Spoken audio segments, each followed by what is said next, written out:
Welcome to Sober Sunrise, a podcast bringing you AA speaker meetings with stories of experience, strength, and hope from around the world.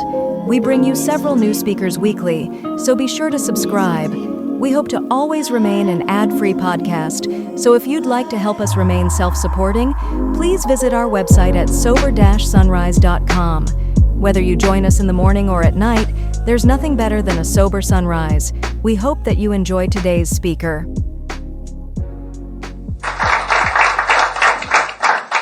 All right, welcome back, everybody. So let's just pretend we've made a decision to turn our will and our lives over to the care of God as we understand Him, and we know a little bit about what that decision looks like, what it's going to include. One of the things that started to dawn on me, which was, I've got to tell you, a revelation to me, was, I'll just read one little paragraph here. It says, "So our troubles, we think, are basically of our own making. They arise out of ourselves, and the alcoholic is an extreme example of self-will run riot, though he usually doesn't think so." I was one of the people who didn't think so.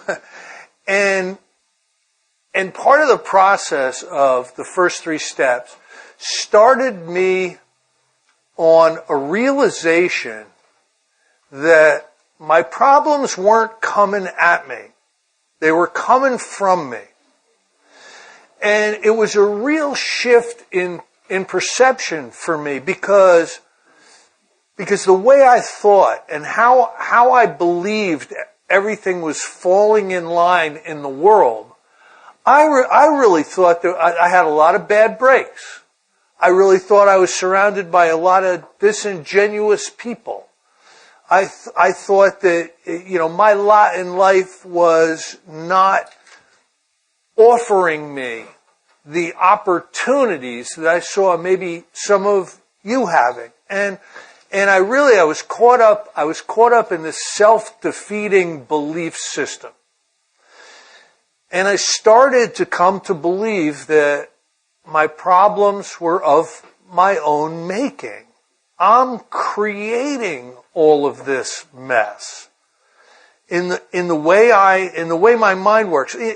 I believe as an alcoholic, I have a mind that wants to kill me. It wants to kill me. I'll just give you a brief example of how this mind would work. I'll give you two examples. One of them was, this is back when I was still drinking. I would come to and lift my head off the pillow, and the immediate thought in my mind was, those bastards! I would immediately go to the latest debacle I was involved with, the latest injustice in my life, and I would start to obsess on that. And then I would go out to my $100 car and drive off to my terrible job, where I had an alcoholic boss. And the whole way I'm thinking, today it's going to suck today. I'm going to go to work and my boss is going to say something. I know he's going to say something. And if he says something, I'm going to say something back. And then we're going to get into it. And then I would probably have to hit him, And then now I'm going to lose my job and I'm not going to have any money. And like this is what I'm thinking about on the way to work, which is 1.5 miles away. So I'm caught up in this stuff, and if I'm not thinking about that, I'm thinking about the embarrassing and shameful things I have done. I could never get past those. So I'd be like, I can't believe I did that last week. My God, I can never go back there again. I can't believe it. And this is the bondage of self and how it was manifesting in me. Now I get sober and I show up in Alcoholics Anonymous and I got this, right? I got this stuff on me. And I'm acting as if I'm not completely insane in my earliest meetings, because I don't want, I'm very attached to what you would think about me, you know. I don't want you thinking I'm a loser. So I've got to act as if I'm okay with this AA and I'm okay myself. But I'd be sitting in a meeting. I went to a lot of discussion meetings early on because I just didn't know better, and they were the closest ones to my house. Probably the biggest mistake I made in AA was going to all the meetings that were close to my house. And there was this one discussion meeting, and every one of these meetings has the guy. You know who I'm talking about? The blowhard. And I'm sitting in this discussion meeting, and the topic is, some crazy thing. And he raises his hand, right? I'm like, oh my God, oh no, he raised his hand. Oh, he raised his hand. Oh, please don't call him, please. Oh, they called on him. Now I gotta hear this blowhard from talk about his family for 5 minutes. You update us on his Aunt Fanny and Uncle Flood. Oh, yeah. Dude, tell somebody who cares, Oh, God. Oh, he's grateful now. Oh, that warms the cockles of my heart that he's grateful. I think I'll go outside and slash all 4 of his car tires. And then I'll walk with him outside, after the meeting, just to see how his gratitude holds up. Oh, finally, thank God he's done. Thank God. And I can't let you know that this is the kind of stuff that's going through my head because you throw a net over me. So I'm sitting there like a good AA. Thanks for sharing. There's turmoil in my head early on. Turmoil. And this is the bondage of self that I must be rid of. It will kill me. It will resent me out of Alcoholics Anonymous. I will resent myself out of Alcoholics Anonymous. It almost happened to me early on. I joined this one home group, and, nobody was friendly to me. It was basically because I was going late, leaving early, and not talking to anybody with my head down. So the hell with this group, And I go to another group, and that group had the slow, painful group conscience meetings. The contentious, just with people just getting, and I was on one side and everybody's on the other. Finally I couldn't take it anymore. I leave that home group, right? And I end up going to another home group, and in the meantime I've started working the steps. And this home group I ended up in for 20 years. I lovingly referred to it as the Somerset Hills High Bottom group, because it really was. They were all professionals. There'd be a surgeon, a money manager, a lawyer, an airline pilot, and there'd be Chris, the bad electrician, with the $100 car. And that's the group I should have resented myself out of, right? But I'd been exposed to the steps. I'd started the step process. And the step process saved me from, you ever see anybody resent themselves out of Alcoholics Anonymous? I know, we all know scores of them. If this stuff isn't addressed, and it isn't addressed early, with a real sense of purpose, as a piece of business, we won't be able to stay. We'll resent ourselves right out of here. So after the third step, it says, next we launched on a course of vigorous action, the first step of which is a personal house cleaning. Now, they didn't waste any time back in the day, okay? When he says launched, a friend of mine's an airline pilot, and he explained what launched means. He says launch is going from 0 to 200 in a matter of feet. That's like what launch is. So, it's a good thing. No one among us has really been able to maintain anything like perfect adherence to these principles, because I don't know that I launched into a 4-step. I meandered into a 4-step. But I got to it in time. You know what I mean? I got to it in time. So he starts to use business language. Bill was kind of a failed businessman, and he likes to use analogies that will make sense to the most amount of people. So he talks about a business inventory, and he talks about, what you have up on your shelves. So let's say you own a shoe store, and all the shoes you have are like old and they haven't sold and they're not in style anymore, but you're going to hang on to those shoes because, damn it, I'm not sending them back. I'm going to wait until somebody buys them. If you have that type of attitude, your shoe store is going to close. You have to keep good, you have to keep good control over the inventory. I think I need to keep good control over my emotional and spiritual inventory. And remember, I've got a mind that wants to kill me. This is important work.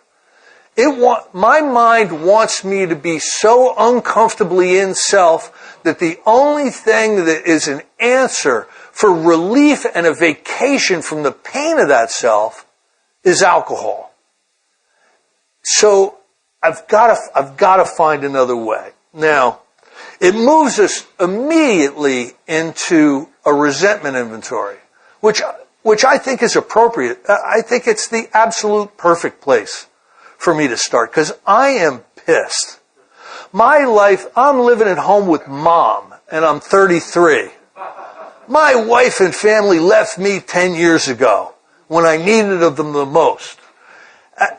I've got a terrible job and a terrible car, and they've made me walk so many times because of my DUIs. It's ridiculous. And my life really is pathetic. I can't go to a class reunion. Hey, Chris, how are you doing? What are you up to? Well, me and Mom, we're hanging out, and I'm doing a lot of. So I was upset about my lot in life, and I blamed it on you. I blamed it on you.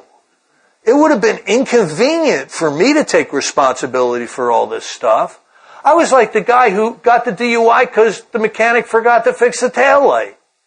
I didn't want to take responsibility for any of this stuff. And I'm pissed. I'm pissed at a lot of people, a lot of places, and a lot of things. So they call it a grudge list in here. And they also say resentment is the number one offender. It destroys more alcoholics than anything else. Why does it destroy more alcoholics than anything else? Because it cuts us off from the sunlight of the Spirit. We wither like a weed that's been poisoned, and we die. That's just what happens with this resentment. I can't tell you how many. I go to this beginners meeting, and I still go. It was one of the first meetings I go to. I never name the meeting because it's not really appropriate, but it's the Basking Ridge Monday night beginners meeting. And here's the format for the meeting. There's 120 people in there some nights, right? And the format is, anyone with less than 90 days, we want you to share. They even call on you, and you get to share first. And then it goes from 90 days to 6 months, and 6 months to a year. And I get to watch the transition of toxic selfishness in this meeting. When the people with less than 90 days are sharing, your hair is blown back by the selfishness and self-centeredness. My parents are cutting my allowance off, and my girlfriend's not talking to me, and me, I. Thank you. And then the people with 90 days to 6 months, I'm working with my sponsor, and he's got some good things to say, but and then you go from 6 months to a year, and it's like, I did this inventory, and I'm really starting to see some stuff, and then the people with more than a year get to share their experience, strength, and hope, and all of a sudden the air clears, and I get to see the transition that we go through if we're consistent with meeting attendance and sponsorship. I get to see this beautiful transition away from this toxic selfishness and self-centeredness. Now, I love the list. There's an economy to this work that gets missed by a lot of alcoholics, because we've had therapy and we've read all the self-help books and we've done the Tony Robbins seminars and we've explored our wounded inner child, for 3 years, and we've done all this stuff. So that the economy of this stuff can sometimes be elusive. But his whole resentment inventory is this big. It's like less than 100 words. This is the stuff that could kill him, right? And I love how it's laid out. And I want to just call attention to one person. Mr. Brown, okay? All right, what's the cause of the resentment? His attentions to my wife. Mr. Brown is hitting on this dude's wife. Told my wife about my mistress. What? We don't do that, guys, do we? That's low. Brown may get my job at the office. So he works with this guy, and the guy's trying to take his job, trying to take his wife, trying to screw up his affair, and trying to take his job. Then you skip down to his wife. He's mad at his wife. And it says, she likes Brown. And she wants the house put in her name. So Brown is going for the house now. Now, I don't know about you, but no one's ever come at me that hard. You know what I mean? No one has ever come at me that hard. And Bill is saying, these are the kind of resentments we have to get over. We have to get over these or they kill us. Now, I've worked with a lot of guys, and a lot of them, have these resentments that they're really unwilling to look at. And as a sponsor, it's my job to help move them into a willingness to see these as deadly, to see these resentments as deadly. They're not justifiable, they're deadly. To see them as deadly and to get them ready to face these resentments, at least in an inventory form. And another thing that was really interesting for me was I got an understanding of resentments through this inventory. I can't be mad at anything unless it's harming, threatening, or interfering with what I want, or harming, threatening, and interfering with what I have. There's no wind for the sail without something like that, right? So by going a little bit deeper, that's deeper than I ever went, looking at really what it affects. Going deeper, I started to see the nature of these resentments. And when I put pen to paper, there were a lot of them that were made up in my mind. They say fancy to real resentments. A lot of these resentments were just my mind. Remember I told you how my mind worked. I'm going to go to work, and then he's going to say this, and he's going to say that. I mean, I could go into these tangents and develop a resentment against you when I haven't even talked to you, Fancy to real. So being honest, being truthful, trying to be as accurate as possible when I'm writing these things down was really, really important for me. I believe there are things that are blocking me off from a connection with the divine, a connection to the power, a connection to God, a connection to the Father of Light, a connection to the great reality. There's a million ways to describe that experience. But I think that there's a lot of things that block me off. Don't give me a chance to engage. Doesn't allow me the ability to form relationship with the divine and you and me and the world. And these resentments are the number one thing I think that block me off. there's a great line in the 12 and 12, and it confused me for years. And I'm not as good as Steve at quoting them because I've got the ADHD, DDHHD. But it says something like this. It says, defective relationships were almost always the cause of our immediate woes, including our alcoholism. And Steve was talking about relationships is everything, right? Resentment is certainly the number one offender to those relationships, at least in my case. And it has to be dealt with. I've got to get to a place where all is well in my world. I just do. Because that's the best place for me to be, to make this connection, to have this connection with God. And I think what I'll do is, if it's okay, I'll pass it over to you.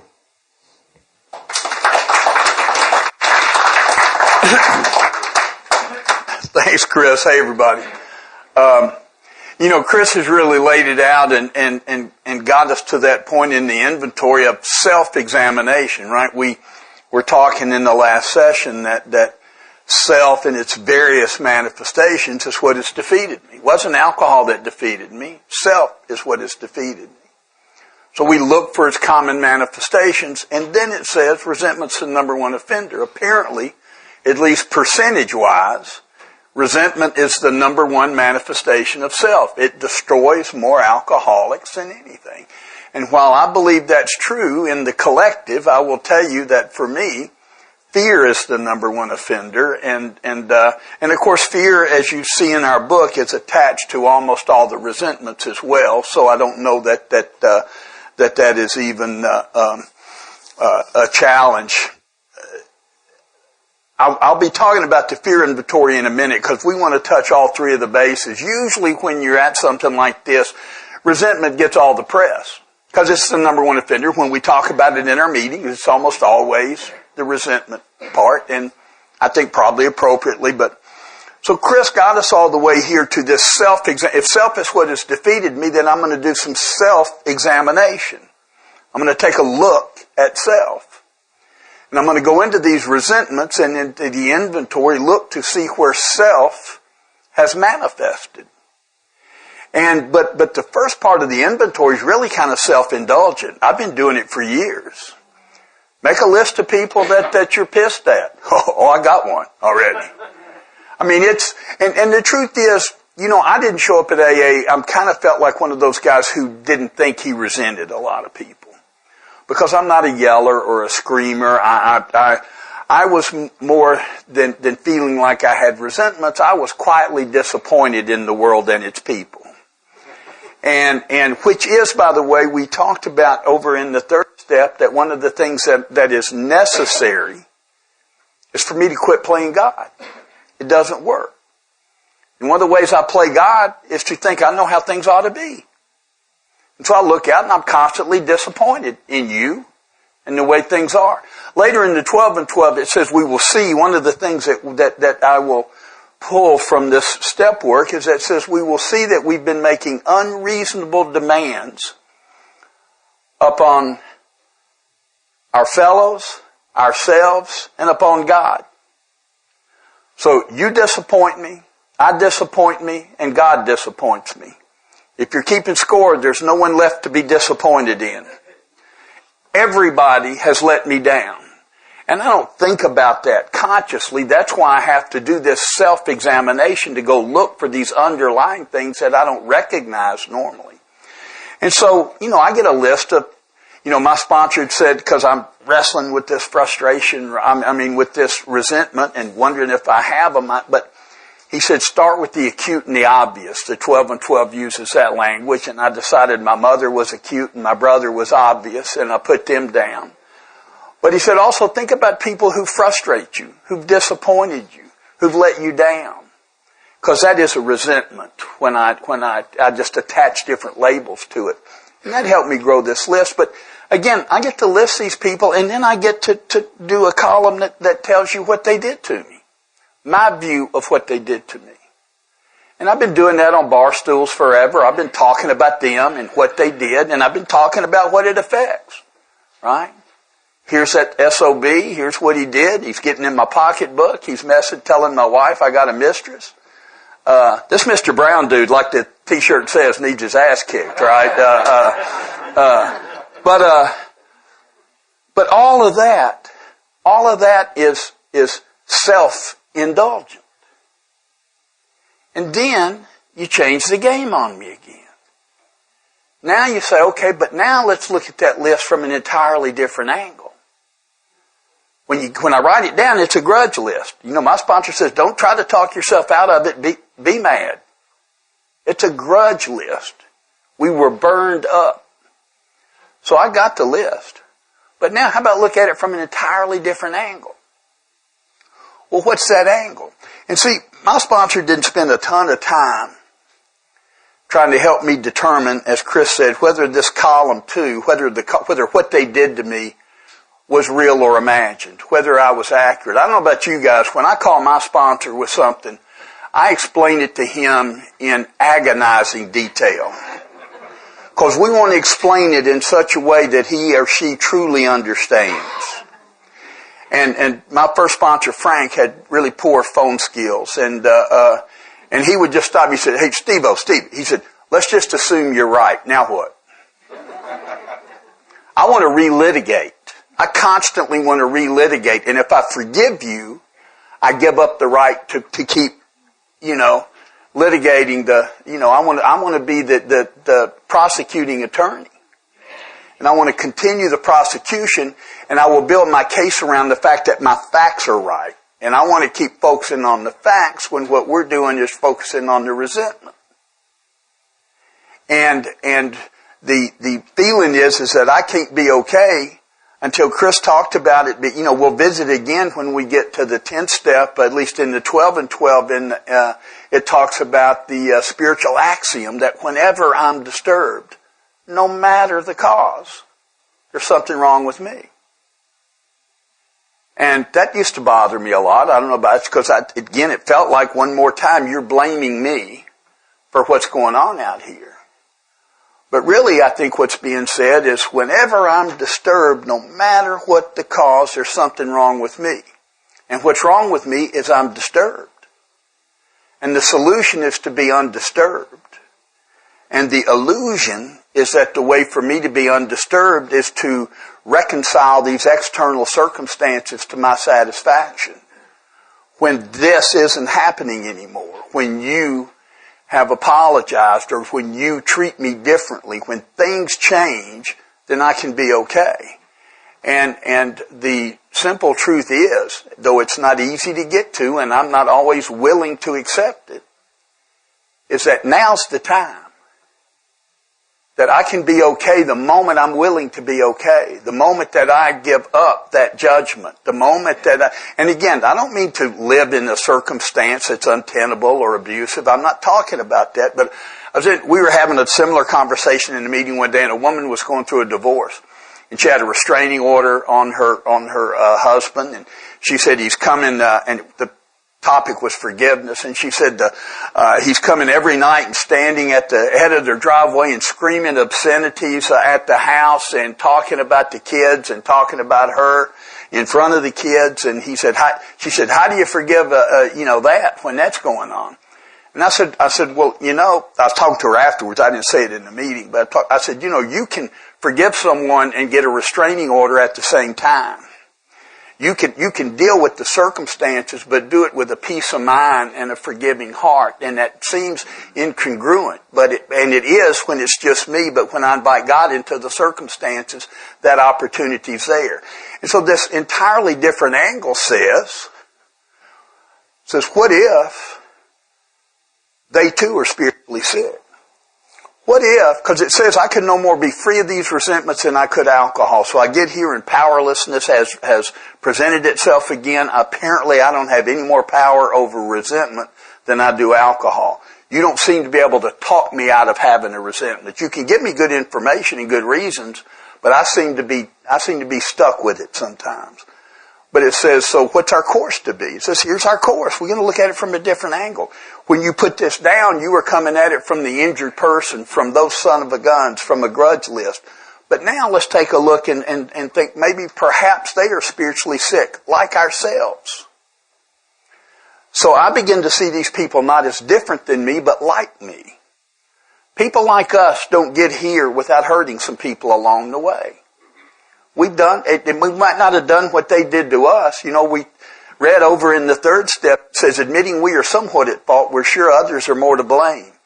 And I'll hang my hat on that. And this is saying, we'll get to it in a minute, but setting aside the wrongs of others completely, we resolutely look for our own mistakes. So the game changes here once I've gotten these three columns. It says that's when I invite God into this process. And I ask God to help me show pity, patience, and tolerance that I would gladly grant a sick friend. And I ask God, how can I be helpful to this person? Nothing is more counterintuitive than for me to think, how could I be helpful to this person that I'm feeling this resentment towards? And then it says, while we cannot be helpful to everyone, at least, so that tells me at a minimum, maybe I'll come out with this, at least God will help me to show a kindly and tolerant view of each and every one. How can I take a more kind and more tolerant perspective of the people of whom or even institutions and principles that I may resent? And I can't do it of my own will, but if I invite God into this process again, honestly, truly, humbly. But see, I don't want to give up my right to be angry. I want to keep talking about column 2. I want to keep talking about what you did. You know, I watched the CIS. You know, there was CIS, then there was CIS Miami, then there was CIS New York, and then you got NCIS, which is going to run forever, obviously. And but I watch them, and they all start the same. Within that first scene, somewhere there's going to be a dead body, and NCIS team is called to the scene. And in this particular episode, let's say a car has driven off of a cliff, fallen hundreds of feet down into a ravine where it hit and smashed and exploded into flames. So the body is mangled and burned, and to all external evidence, it was either the fall or the fire that killed the person in this car. But that's not sufficient for the CIS team. They take the body back to the lab, and they do an autopsy. They cut and go in. And when they go in, they discover that there was a massive heart attack that caused him to drive off the cliff, that caused the crash, that caused the fire. Now I will tell you that step 2, that column 2 in my inventory is the external evidence. And it happened. The fall happened, the crash happened, the fire happened, the facts are right. But I didn't go far enough. And now I'm being asked to do a spiritual autopsy, to go in and take a look at the cause of my resentment. Not whether what they did or didn't do was right or wrong. Why do I feel the way I feel around this? And how can I be free of that feeling? And again, so that's when I invite God in, right? And we do what we call the sick man's prayer. You know, a lot of people talk about the prayer in the back of the book in Freedom from Bondage, and she talks about praying for them for 2 weeks or longer, and that's good. I do it, and I think it's good advice. But first, I need some power I don't have to do something I can't do, which is invite God into this to help me show a kindly and tolerant view. How can I look at this person differently? Perhaps they too are spiritually sick. And now we've got a common ground to get on. And only then do I seem to be able to do what it encourages me to do next, which is setting aside the wrongs of others. So now I just throw column 2 and 3 away. They're no longer important to the process. That was just the way you reeled me in. So now setting aside the wrongs of others completely, setting aside column 2 completely, we resolutely look for our own mistakes. Now that to me doesn't mean that I'm looking in this relationship and see where I'm at fault for everything, but I do at least want to look for in this relationship or in any relationships. Have I lied? Have I lied in this relationship? Have I been resentful in this relationship? Have I acted out of fear any time? Not about what I put in column 2. Almost everybody in here has got a parent somewhere on their inventory. You're going to tell me you never lied to your parent? Of course you did. You can't survive your teens and not lie to your parents. Have I ever resented them? Yeah. Or a spouse, or a sibling, or an employer. And so I moved all that stuff and I take a look at me and say, yeah. Now, admitting I'm somewhat at fault, I'm sure others are more to blame. I still want to keep going back and relitigating what they've done to me. And this is just asking me, but we're just looking at you, Steve. Have you lied? Have you acted out of fear? Have you been resentful? Have you been dishonest? And I just want to look for those and own them where I have, and later I get a chance to go to if you steal $5,000 from me and I steal $50 from you, my mind says that you owe me $4,950. But this is saying I got to forget the $5,000 and I got to deal with the $50 I stole. Whatever that is. And that's the look we get to take there. And it is freeing if I'm willing to do it, and I can get past getting hung up, relitigating what you did to me. Forgiveness feels like, forgiveness doesn't feel this way. My resistance to forgiveness seems to be based on, if I forgive you, you win. If I forgive this, and forgiveness isn't me giving you absolution, me coming to you and saying, you know what, lucky you, I forgive.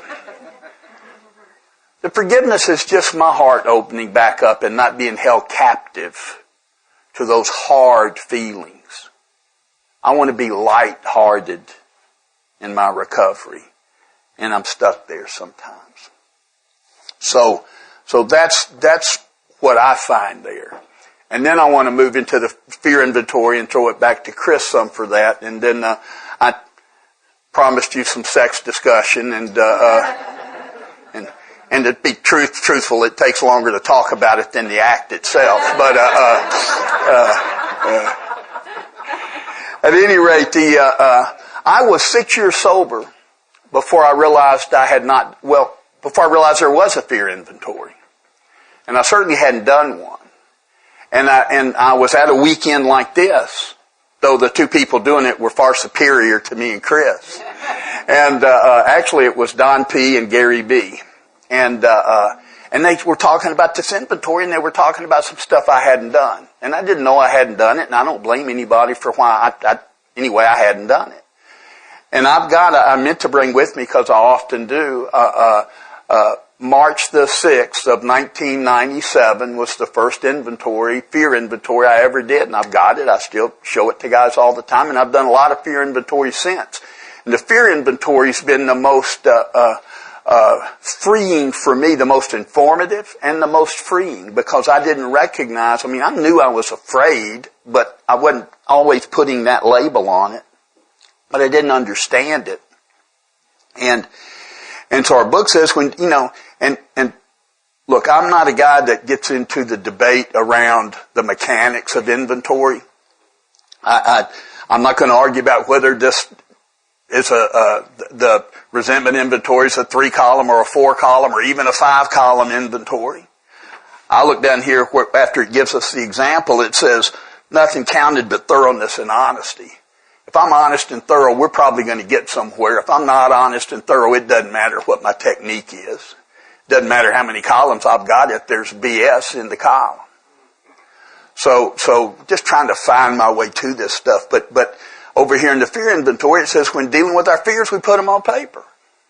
That's not complicated, but starting to write them was kind of daunting. And that first fear inventory, I've got it, and I've got the fears that I've heard, 1,000 people give, and many of them are the same. And I had a fear of success and a fear of failure. I had to fear what people think of me. I had a fear at my job that they'd figure out I didn't know what I was doing, that I'm in my office pretending like I know what I'm doing. And the truth is, so is everybody else. Everybody closes their offices and goes, how the hell did I get here, you know? And the thing is, we probably wouldn't be in that office if we weren't up to the job, but we're always, that ego, that fear, that self-centered fear, which is at the root of my trouble, drives me. It says, and dealing with our fears, we put them on paper, right? And then it says, we ask ourselves why we had these fears. But it's kind of a rhetorical question in the book because the book answers it. It says, isn't it because I'm back to this self-examination, isn't it because self-reliance failed us? And I wasn't quite sure what that read good, but I don't quite know what it means, but I go on and read it. It says, we think there's a better way than self-reliance. And it says, we're living on a different basis. Am I? What is that different basis? Well, my goodness, just 3 pages over, I got on my knees and said, God, I offer myself to thee. To build with me and do with me. I'm living on the basis of trusting infinite God rather than my finite self. And so my fear is when I am self-reliant. And this is what that looks like to me. That my fears are that something's going to be TOO something. It's going to be too hard. I'm going to be too poor. I'm going to be too old. I'm going to be too lonely. I'm going to be too embarrassed. It's going to be more than I can handle. Whatever happens is going to be more than I can handle. And the book says, you're right, it is. That's why I'm inviting God into this. When I am self-reliant, that depending on me rather than depending on God, I am afraid, and I should be. I'm incompetent to handle these things, but when I trust, so am I really inviting God into these situations?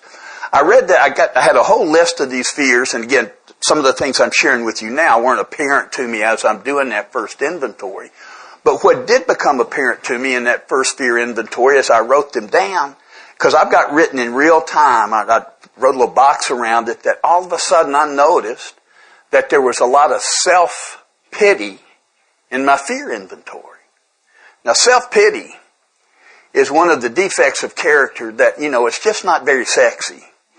I'd like to have a lust problem if at all possible. Self-pity is kind of a weenie problem to have. But it was, and I'll tell you how I know, and I've had guys do this. Sometimes grab one of your inventories and read it with a whiny voice.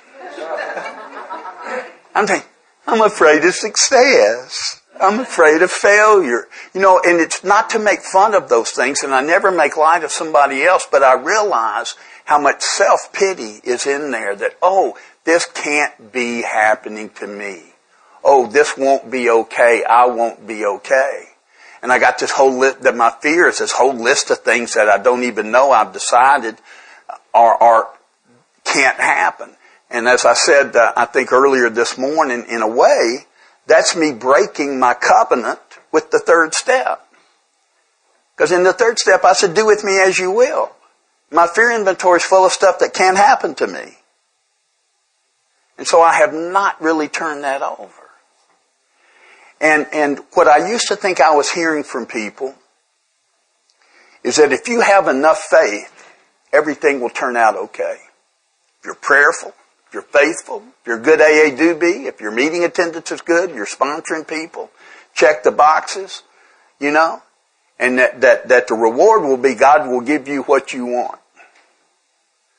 But my experience has been more that it's not that I'll be okay or that everything will work out okay. It's that I'll be okay no matter how things work out.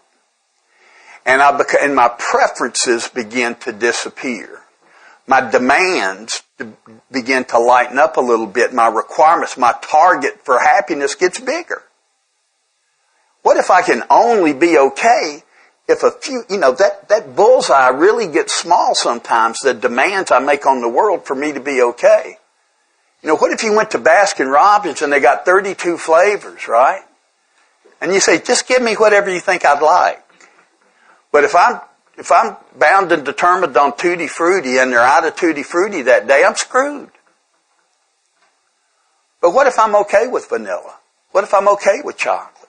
What if I'm okay with these various things? What if I'm okay? I'm sitting in a meeting, and this is when I'll give it back to you, Chris. I was less than 60 days sober. And man, everything was blowing my mind, you know. I mean, I was just attracted right away. I really was to the things I was hearing in AA. And there was a brand new guy in there, and I mean literally beat up, and we did what we do in meetings a lot. Everybody's, you know, when you're 60 days sober, nothing you love better than a brand new guy, because, Jesus, I'll start talking to him instead of me. And everybody was encouraging, right? And they gave a little pitch and said, keep coming back, it gets better. The next person shared and said, keep coming back, man, it gets better. And that went 3, 4, 5 people all ending their little pitch with, keep coming back, it gets better. There's an old guy named Herb in there, and Herb woke up just long enough to share with us, and he said, I'll tell you when it gets better, goddammit. It gets better when it's okay the way that it is. And man, my head was spinning like Linda Blair in The Exorcist, you know. I'm trying to figure, what the hell did he just say, man? And I can't figure it out, but I'm driving home, you know, and I'm telling you, 32 years later, I can hear him say it just like he's saying it this morning. And what he was saying is it gets better right now. We spend so much time talking about living a day at a time. So much time talking about living in the moment. Well, this is it. And I keep getting ready to have a good day. When? When this happens, when this happens. It gets better when it's okay the way that it is. And that's available to me, but it means the destruction of self-centeredness. Chris. Thanks, Steve. You know, may you find him now. I mean, think about that. May you find him now, not after a bunch of work or not after church. You know, may you find him now. Now, fear. Fear was an evil and corroding thread. The fabric of my existence was shot through with it. It created circumstances that blew up my life in 1,300 different ways. But I didn't recognize it. It manifested in me like low to high level anxiety. Like I just didn't want to be right here, right now with you. I wanted to be somewhere else. I always was uncomfortable with myself and my environment. And I look back, it took multiple fear inventories really for me to dig deep enough. But I look back and I look at how fear corroded the quality of my life in a million ways. I had an unbelievable fear of speaking in public in school. I'm talking, first grade through high school. There'd be a responsibility to give an oral report on something. And rather than get up in front of class and take the chance of looking stupid, I would cut school that day and a couple more days after just to be sure I'm missing the makeup. Okay? John and I were talking about this morning. They had square dancing in gym class. It was not okay for me. Because what they would do is they would line you up on one side of the gym, all the guys, line up all the girls on one side of the gym and then blow the whistle, and you had to run across the gym and ask a girl to dance. That was traumatic for me. What if they say no and I get shamed and I have to go home and kill myself? So all this stuff, the fabric of my life's existence was just negatively impacted by this anxiety or fear, whatever you want to call it, from an early age. And then I start adulting. We all have to start adulting at one point in time or another, like getting jobs. And, I'd be afraid to try for a job, or I'd be afraid to ask for a raise, because if I was denied, I'd have to quit. And, in personal relationships, I was afraid of being honest.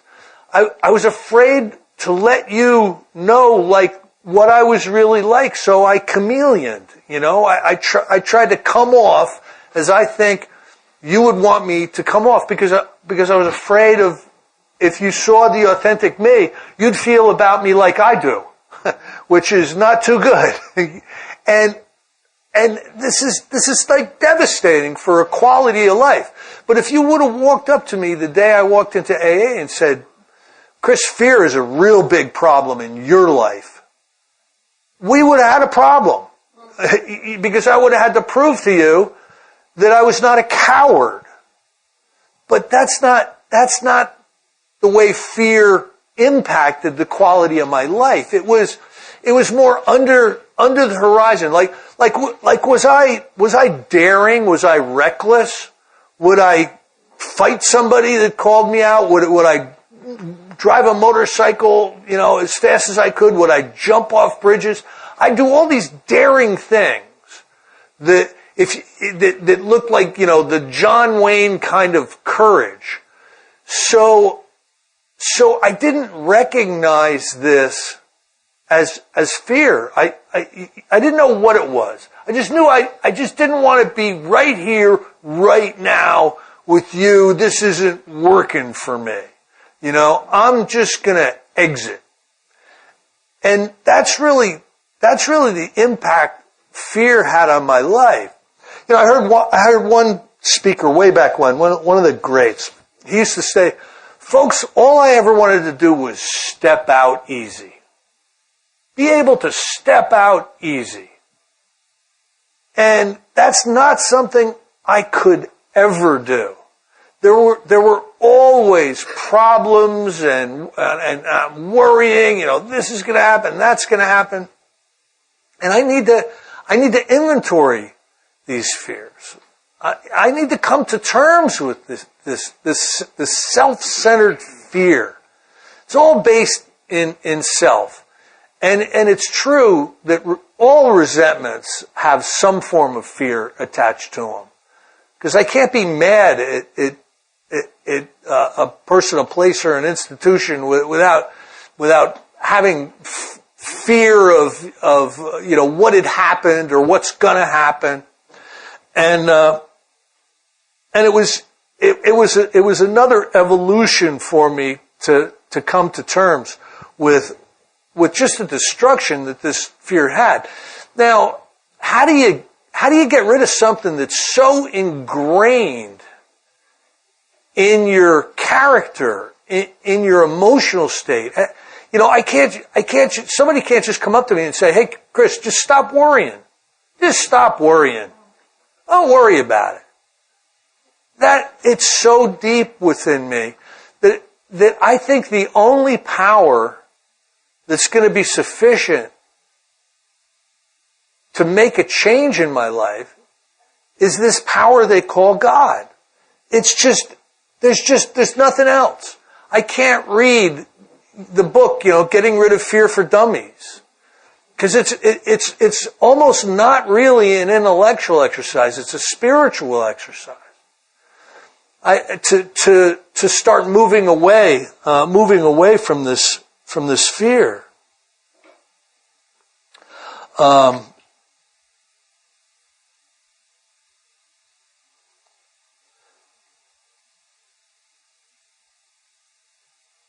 There's some promises in here when they're going through the fear inventory.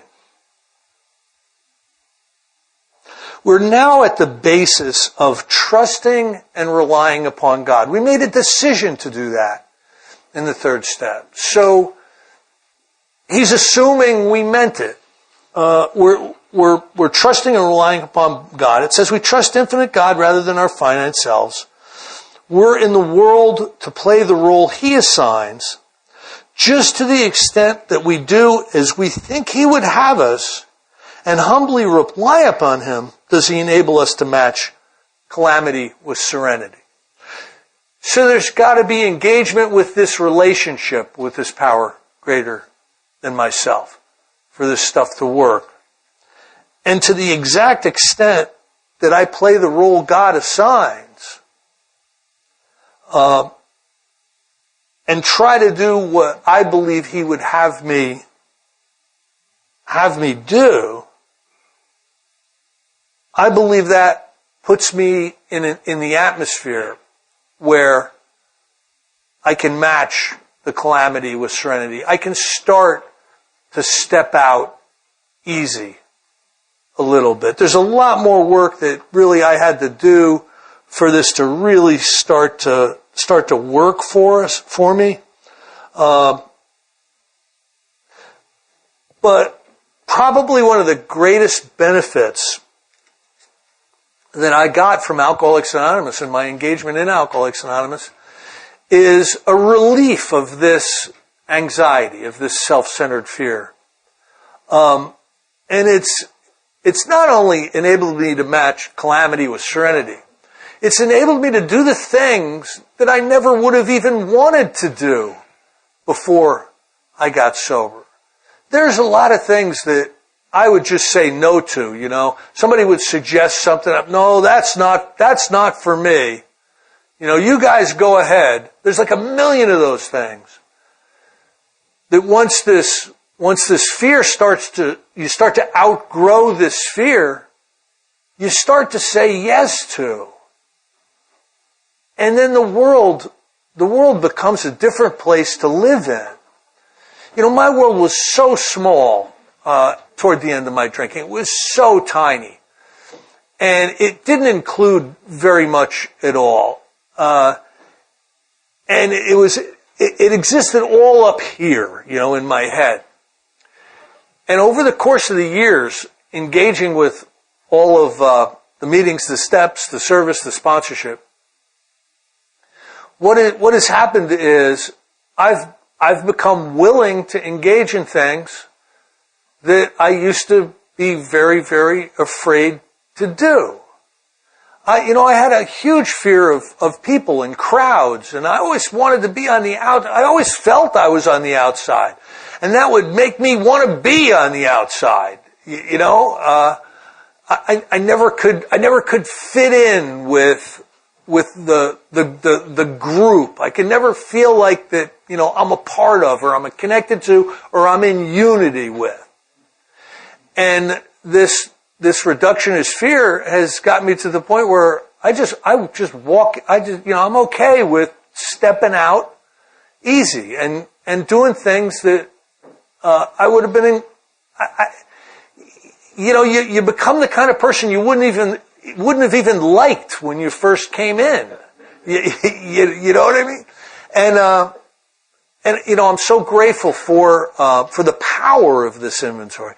And I'm so grateful for the intuition that Bill and Hank and the people that put this book together had.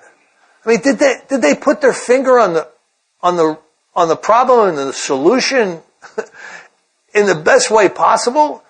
Listen, I've gone through this book without exaggeration probably 600 times. You know, in all the workshops and working with people and the studies that I've listened to and everything. And practically every time I go through it, something jumps out at me at a deeper level. It hits me at a level it's never hit me before. And this year, where this book is really hitting me is on a mystical level. It's a mystical level. And you know what I mean by that is some of the terminology in this book is mystical. Self had defeated us. The Father of Light, the great reality, a power greater than ourselves. All this terminology, there's tons of it in here. It's really on a mystical level. And Bill is what, 4 years sober? 5 years sober when this book gets put together? It's amazing to me.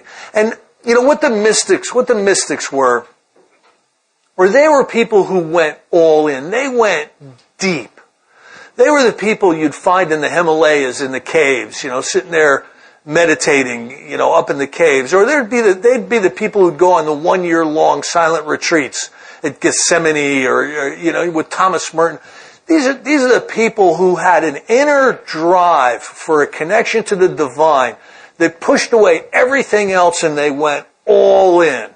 And they put on the robe and they started the disciplines of whatever to get a deeper experience with God.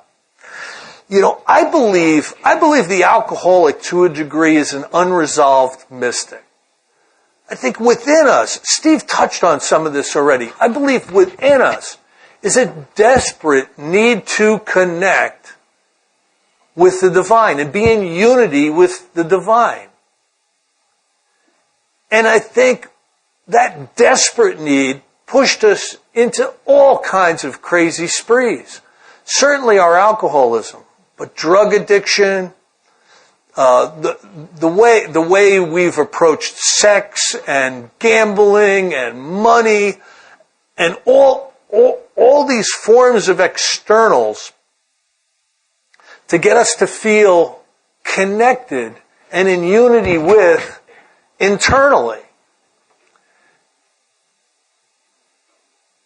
And this book is saying we find this great reality, the connection and the unity, we find it within.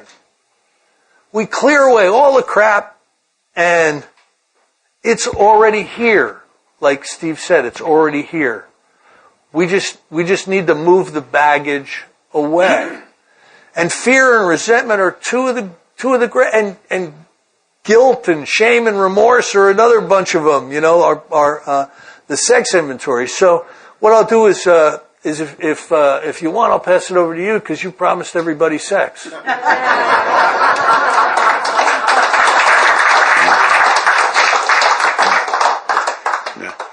Well, Christian made me think when he said I promised everybody sex, that many of you have probably heard that an AA meeting is in many ways like an orgy, that when you leave you realize you've had a really good time but you don't know who to thank. And so that leads us into now about sex, right? And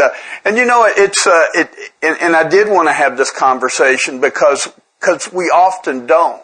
And can be a challenging one to have because it's such a personal, private part of our lives, and nothing can turn a room full of grown-ups like us into junior high school kids like that conversation, because that's kind of the way we respond to those things, because to look at it in the eye sometimes is daunting. But again, I think the point I want to make up front is that, at least from my perspective, AA is not examining my behavior. It is not, as it says, we're not the arbiter of anyone's sex life. And so it is not trying to determine whether what I've done is a right thing or a wrong thing in terms of behavior. It is, I'm encouraged to examine that like we have these other areas of our lives to see, is it selfish? Is anybody getting hurt? Is it arousing jealousy, bitterness, or suspicion? Is it dishonest? Is there something I could have or should have done instead?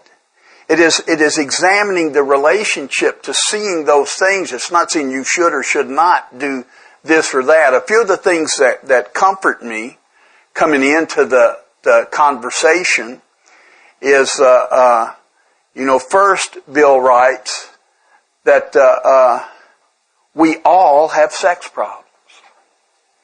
There's some things in the book where he writes in the past tense, we used to do this or used to do that, and I don't know if it's on purpose or not, but here he says, and he's talking about the first 100 initially, right? He said, look, we all got sex problems.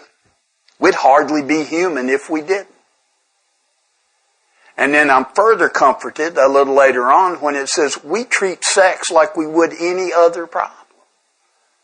So it's not some special category in terms of how we respond to those.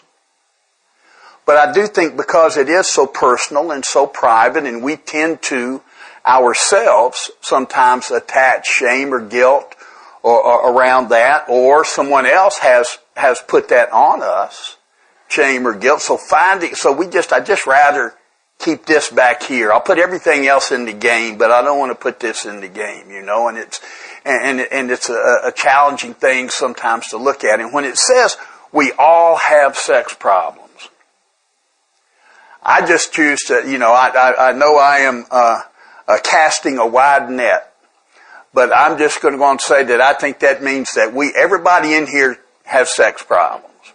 We don't all have them at the same time, and they don't look the same with everybody, and they're different at different times. We tend to think about this initially in terms of misbehavior, right? I mean, misbehavior in quotation marks, maybe, as our book calls, a little reckless romancing, even though I might be in a committed relationship or a marriage, and certainly that's included in there. But sex problems can extend into how do I view this area of my life. It's a God-given instinct that we've already talked about. And it says that our sex, that this is not to be used lightly or selfishly, but it's important. It's important, and it's more important to some people than others. But back in the 12 and 12, in the 12th step, it talks about that there'll come a time that every sound human being will want to have the deepest possible union with someone in the areas of physical, mental, spiritual, and emotional. So the physical makes the top four. Now I will tell you, I spent a lot more time focused on the physical rather than the spiritual, mental, and emotional before I got here. Back in that 12th step, it's only a couple of pages over that the conversation that we are all used to hearing where it says when boy meets girl on AA campus that problems arise. And it says they should be well enough established. I think that means both in their recovery, but also maybe with each other, that in the areas of mental, spiritual, and emotional, their compatibility, that they are compatible and it's not wishful thinking. And it doesn't even mention physical when boy meets girl on AA campus, because Bill's figuring, okay, they already laid up with each other, and now they'll try to figure out that mental, spiritual, and emotional stuff later. Because we get carried away right away, and boom, and we don't pay attention to those things. But then sometimes we can be in these relationships, or we can either how we treat sex, how sex impacts me, and potentially how my feelings or behavior impact others around that. It can not be about having a lot of sex. It could be about having none. It could be about being so uncomfortable or so having such strong emotion around that I can't find a way to enjoy this part of this God-given instinct. And there's not a right amount or wrong amount or right kind. I'm telling you, AA doesn't care in how much sex you have or who you have it with or how many of you they're having it or what gender you are or what you're wearing or any. AA just does not care. But what I'm looking for is what we started this whole inventory looking for, is what is blocking me off from my relationship with God and my relationship with you. Is some of this stuff getting in the way? And that's all not, and it says that God alone can judge my sex conduct. And thank goodness the book says that opinions may run to extremes in AA. You want some extreme advice, just ask your AA home group. I got a couple of thoughts about sex. Who'd like to weigh in? You're going to get a whole cross-section of ideas, just like, you guys might leave here with absolutely, dismissing anything that I say. Doesn't fall into your wheelhouse. That's okay. But it's not about the activity. It's like everything else. It's the inside job that I have to take a look sometimes. So I will tell you that you heard me talk about the fact that there were some infidelities in my marriage before I got sober, and then I got sober and I straightened out. And it wasn't hard. I mean, I began for 8 years. I'm doing good, and then I ended up. My brother and I took some guys out to dinner one night, and it was a business thing, and it became clear in the dinner that these guys would like to go to a gentleman's club. Now, if anything has ever been misnamed, it's the Gentleman's Club.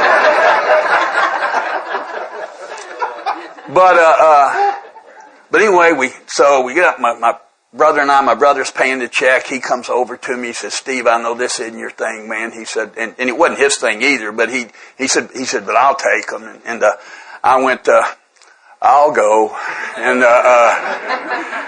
And so we go, right? And then these guys came back into town, about a month later, and we went again. And then I started going just to see if they were there.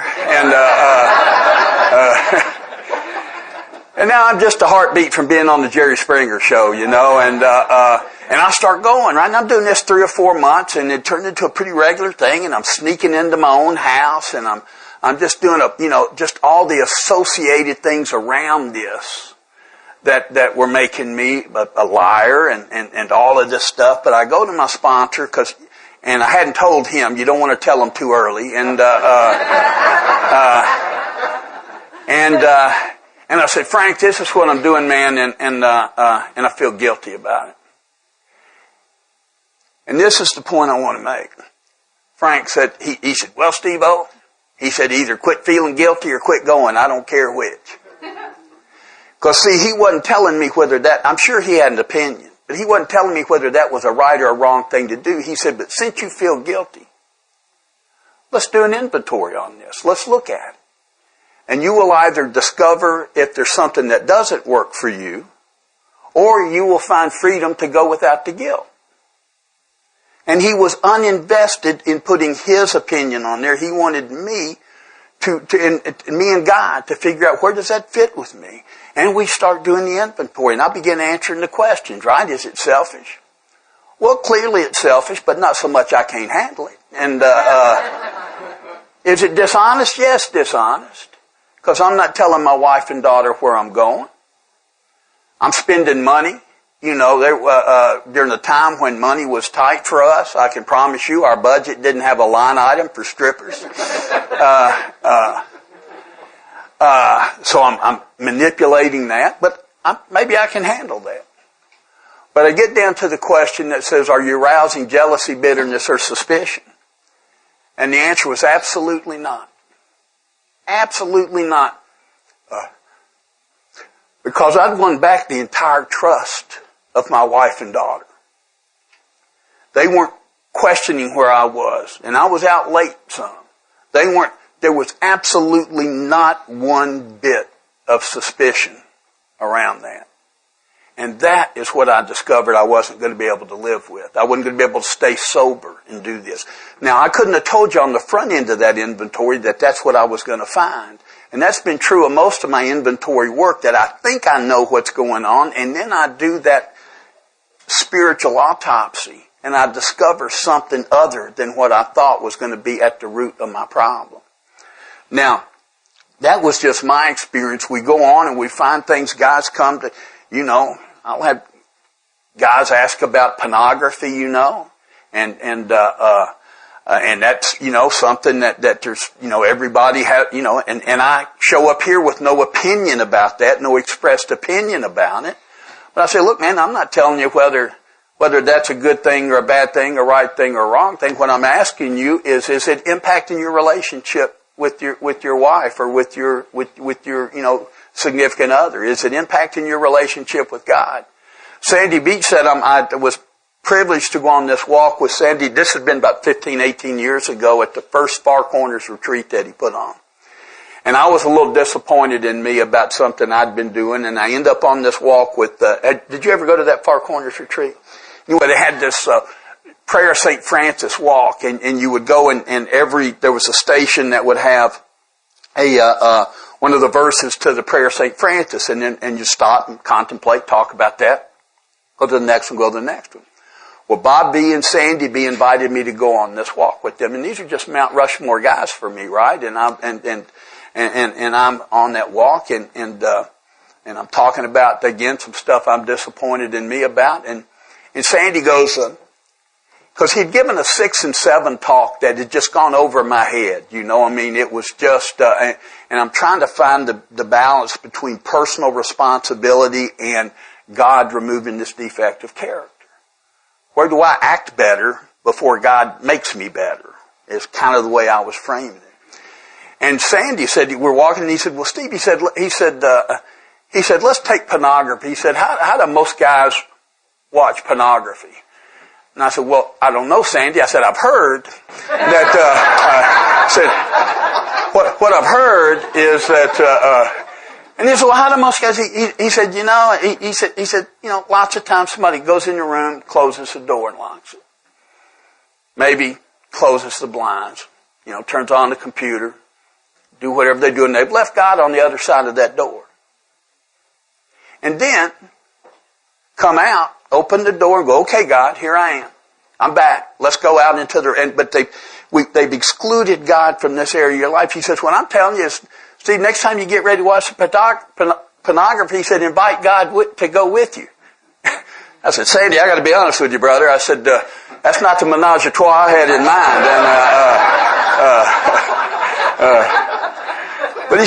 But what he was saying was, he said, if you will earnestly and honestly invite God into this part of your life, he says that you will find your way, that things will fall away that need to fall away. But you got to really, that humbly ask, as we will talk about when we get to 6 and 7. And again, it's not pornography being a good or a bad thing. It's not any of these other things. It's not what you may or may not be doing. I'll tell you one last thing. My wife cringes she's cringing at everything I've said so far. But I did a men's retreat one weekend, and a guy came up to me toward the end of the weekend. He said, aren't you afraid Connie's going to hear that? I said, she ain't listening to 6 hours of me talking to pick up one thing, she's not going to, but, one of the sex problems I might have today is that, in our relationship and at our age and stuff that we now, there's not a lot of spontaneous sexual behavior at home. We got some planning to do, And it really has taken a lot of the pressure off, right? So what's happened is Sunday afternoons is typically where we'll spend some time together. And it's valuable to both of us. It's an important part of our relationship. But if it's a Sunday afternoon, and I don't get home till late tomorrow night, y'all screwed up my whole week. But if it's Sunday afternoon, and for some reason, I'm kind of waiting on the signal, because we all know they got the keys to the car, and all of a sudden I hear the shower running, right? I go, well, what the hell? Because I know that means that this time the store's closed. And I don't say anything. I just pout. But I'm being serious. I don't say anything. I'm too immature to say anything. So I just sit there in that silent scorn. I'm kind of disappointed and I'm ticked off. And then the phone rings and it's a sponsee and I don't want to talk to him. I don't want to answer. Or if I do, I'm short. Maybe my daughter calls. But I'm pouting, so my availability to other people, this is a sex problem. And so I've broadened how I view what these things might turn into and how I get my feelings hurt or how, whatever those things are. So it's just been it's refreshing for me to be able to take a look at that and put it in context of everything else, every other area of that self-examination. And it begins to tap down to stuff. So now I don't take that personally nearly as much. Now, Connie's more likely, or I'm more likely on a given day to say, you know what, I need a pass today, hall pass today, just, not feeling. That's okay. But growing up and treating this area of my life like I do so many other areas of my life, like a real adult, and recognizing that we treat it like we would any other problem. And that's just been immensely helpful to me and helped me put things in their proper perspective and realizing that what I'm really trying to do is make sure that whatever my feelings are, whatever my behavior is in that area is not cutting me off from God and cutting me off from you and impacting the relationships with the people closest to me. That's what it's about. It's about freeing me up so I can be of more use to you, and which is everything we're doing here in AA. So that's all I know about sex in 20 minutes.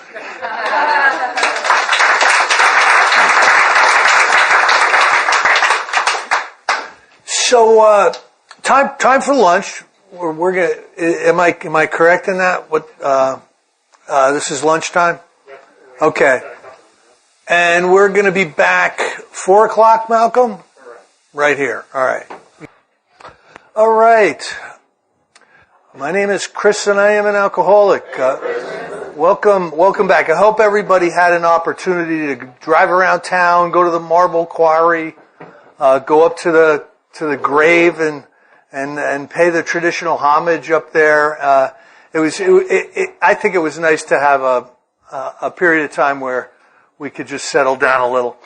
We're going to be moving into the fifth step now, but what came to me over the last couple of hours is an experience I had at a workshop years and years ago that was really revelatory to me. I was at this event called the Brooklyn Roundup, right? It was, 7 or 8 years ago. There was a number of speakers, number of 1-hour speaker slots were set up. And a good friend of ours from Austin, Texas, Katie, gets up and she's talking about relationships. And she does this. Okay, everyone, be honest, and everybody please participate. I want participation in this. And she goes, every single person in here that's married, raise your hand. Now there's like 600 people there. So I'm telling you, maybe 60 people raise their hand. And right away, my eyebrows go up because something like 51% of adults in America are married. Something like that. That's the statistic, right? So right away, we're deviating from the norm. We're at like 10%. But it even got worse after that. She said, okay, everybody in here that's been divorced, raise your hand. And like 350 people raised their hand out of like 600. And then it got worse. She goes, everybody that's been divorced 3 or more times, please raise your hand. And at least 200 people raised their hand. Now, I got it. We've done a really poor job with this relationship thing, with the intimate relationships. We're challenged with that. And the sex inventory says that, we need an overhauling. So in the last session, we went over a number of things. It asks us then to put an ideal together for our future sex conduct. Who do we want to be when we show up at the next party? And we're supposed to develop those characteristics and ask God to mold us toward those characteristics. And I think it's really possible for us to get to a place where we're really healthy. Because in an unrecovered state, we've pretty much rendered ourselves permanently single. You know what I mean?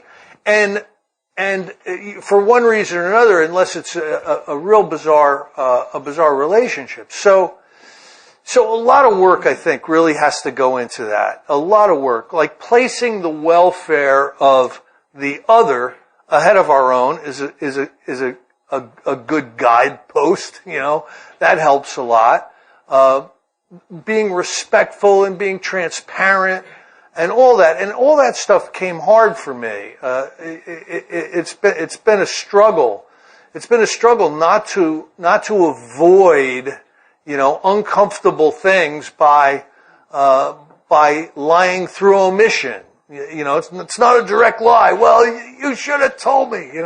So there's been a lot of those growing pains with me, but it's an area where we're really gonna get dividends. If we put the work in, we're really gonna get dividends. Because I truly believe you attract what you are. And if you're a spiritual, supportive, transparent kind of a person, that's what you tend to attract. So just Can I say something? Oh, absolutely. Well, because it's such an interesting thing, at least to me, because I've been married for 38 years, and I was married for almost 7 years before getting sober. And I met my wife in a bar over a 8-ball of cocaine. It was hers, and I was very attracted to her. And a few months later, we went on a trip to Mexico and drank something out of a coconut and ended up on a boat that went out to international waters. And an Austrian merchant marine read in Spanish what he swears was a wedding ceremony. And we don't speak Spanish, so we don't know what we agreed to on that boat. But the point I would make, and it was almost 7 years later when I got sober, and her sobriety date's 10 days after mine. But we stayed married, but we struggled. And I think that that there are a lot of relationships that don't survive recovery because we are different people, and what brought us together won't necessarily keep us together. And the things that brought us together, and so we had to figure out a little bit like I talked about earlier, are we compatible? Not do we care about each other. We also were parents to a daughter, 5 years old, when we got sober. But at one point, and we were really struggling, 4 or 5 years into our recovery, and I'm coming out here to AA, and I'm seeing that there's more to be had, and I think Connie likewise was seeing that from her own perspective, and so we're home one day, and kind of to Chris's point, she says, what would you like? I'm complaining, I'm sure, about something. She says, what do you want this to look like? What do you want this relationship to look like? And I said, well, I want us to be honest and open and transparent and emotionally intimate. And I'd like you to go first, please. And I keep waiting for somebody else to see if it's safe for me to go in the water because I'm not used to doing that. And so it took us a good while, and I'm just grateful. I often kid, I've been married to 3 different women. They were just all Connie. And she's been married to multiple versions of me over the last 38 years because we change and grow, hopefully. And I think what we found, and we're quite different people in a lot of ways, but you find a way to respect those differences, and that compatibility doesn't mean you see everything the same. For us, it meant we have enough security to allow the other person to be who they are. And we encourage that of each other and for each other rather than be so insecure that I need, we were joking when I left. She said, don't have fun without me. Because that used to be the way things were. Don't get caught having fun without me. That's somehow disloyal to the marriage. And now she's hoping I'm having a wonderful time, and I'm hoping that she is. So go ahead, Chris.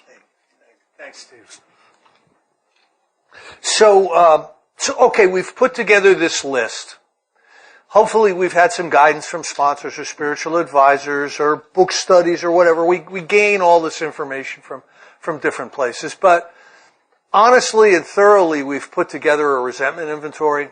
We've put together a fear inventory. And we've put together a sex conduct inventory. And we've done the absolute best job we can. And it gets to a point where you just kind of know it's done. You might be able to continue to add stuff, but you kind of know it's done. Now it's time to find the right person to share this inventory with. Now my first experience with a 4-step, it was in 1990, and this is pre, Joe and Charlie, pre anything. The guidance that you would get in meetings back then, if you asked, how do you do a 4-step? Somebody in the back would go, kid, you do a 4-step with a pencil. And everybody would laugh. And that was what you would get in my area for advice. So what I did was I went to a lot of 12-step meetings where it was the 4-step. I figured out where 4-step meeting is going to be over here next week and over here. And I went to a ton of 4-step meetings. I had done a life story in treatment, and I kind of put this thing together without really any guidance. And really what it was a confessional exercise. I was saying that, yeah, these are the mistakes that I've made. These are the faults I've made. These are the dirty little secrets that I have. These are some patterns that I've discovered in my personality, much to my chagrin. And I had this thing, I still have it. It's like in one font, it's like a novel in 2 pages. And what it was a bizarre confessional life story-esque kind of a thing. And it was time to meet up with my sponsor and do my fifth step. And what I did was, I made arrangements. I made an appointment with him, and he liked to multitask. So he said, we're going to do it at the park while I'm walking my dogs, right? So we took a long walk through Lewis Morris Park down in Morristown while I read this stuff. And here's what the confessional, being honest aspect of a fifth step did for me. What it did was I went into this thing with my head held low. I truly believed that I was a scumbag. I mean, if you let all the people down that I let down, if you made all the mistakes I made, if you did the crazy things in blackouts, if your families blew up and you'd come to in jail and all this kind of stuff happened, and you're normal, you would probably have the same feelings I had. Like, I really thought, there's something really, really differently wrong about me. And I start reading this stuff, and he's just listening, and he's walking the dogs, and I finally get done, and I look up at him, and he goes, well, that's not so bad. And I kind of got a little pissed. What do you mean that's not so bad? This is stuff that had been crushing my spirit for years. That's not so bad. We can work with that, he said. And he saw the look of puzzlement on my face, right? And this is what he said, and I'll never forget it. He said, Chris, this is what I think your alcoholism was like. First of all, I think you were alcoholic before you started drinking. Picture a campfire with like red coals, the coals the embers are just red hot. And you come along with a can of gasoline and you throw it on those embers, and all of a sudden the flames just jump up in the air and burn everything around. He goes, that's the way I think your alcoholism was. I think you were smoldering, and when you started drinking alcohol, all of a sudden the flames went up, and they burnt you, and they burnt people around you, and there was a lot of damage. There's no question about that. But I want you to know that you're making a serious effort right now to change. You're making a serious effort to move away from the type of person you were and take responsibility for a lot of this stuff. Then he said, lighten up on yourself a little bit. And that was my very first experience with a fifth step. And I went to that park with my head held low, and on the way home, something had changed. And, I had a feeling that maybe I'm gonna be okay. And it was a wonderful feeling. I then get involved with people who really had some deep working experience with the text Alcoholics Anonymous. I got inspired through recordings at first, and I got to meet some really serious people. And the next inventory I did, I could honestly say it was a big book inventory. It was a list of resentments with the columns. It wasn't life story-esque. And I started to learn some things about myself. Now, the confessional life story, I already knew all this stuff. There was no discovering deep chunks of truth about myself in that exercise. There was spiritual virtue and a real benefit in doing that type of thing with my sponsor. But it was nothing like my experience when I started to do the inventory the way it's laid out in the book Alcoholics Anonymous. And I remember, I was inspired by tapes and some people, and I went back to my sponsor with my inventories. And he wanted to know what they were. He'd been doing fifth steps with people forever. And he's like, what are all those columns? What is this? And I said, look, this is the way I had some instruction, and this is the way I did it. And I'd appreciate it if you'd just bear with me. And we did it. We did that inventory, and I read everything that I wrote. Everything that I wrote, I read. And it really was transformational. Some of the promises after step 4 are really impactful, and step 5 are really impactful. And, I can honestly say that, I believe my spiritual awakening started right, 3, 4, and 5 was the beginning of a huge spiritual change in me. And again, all this stuff is remarkable to me, that they came up with this inventory, that Bill came up with this inventory laying in bed or, whatever the story was. And the economy of it, I'm telling you, I've known people that have been in therapy for long periods of time. And when they did a big book inventory, they said, I've never seen this stuff. I never understood this. I never had, this is amazing. And so it's really remarkable just how powerful and just how effective these inventories are. And when we read them, for me, it was the first time I was really being transparent and honest with another person. I had no facade, going into those 5 steps. I wasn't trying to make you like me. I wasn't trying to say it a way that would, keep you from thinking I was small. I mean, I read it the way it was written, and that was the way, these workshops described, the process. And I did it that way. And I got to tell you, the people in the rooms, the people that I was fellowshipping at that time, saw an enormous change, probably more than I did. Right after that, I started sponsoring a ton of people, the craziest lunatics you've ever seen in your life.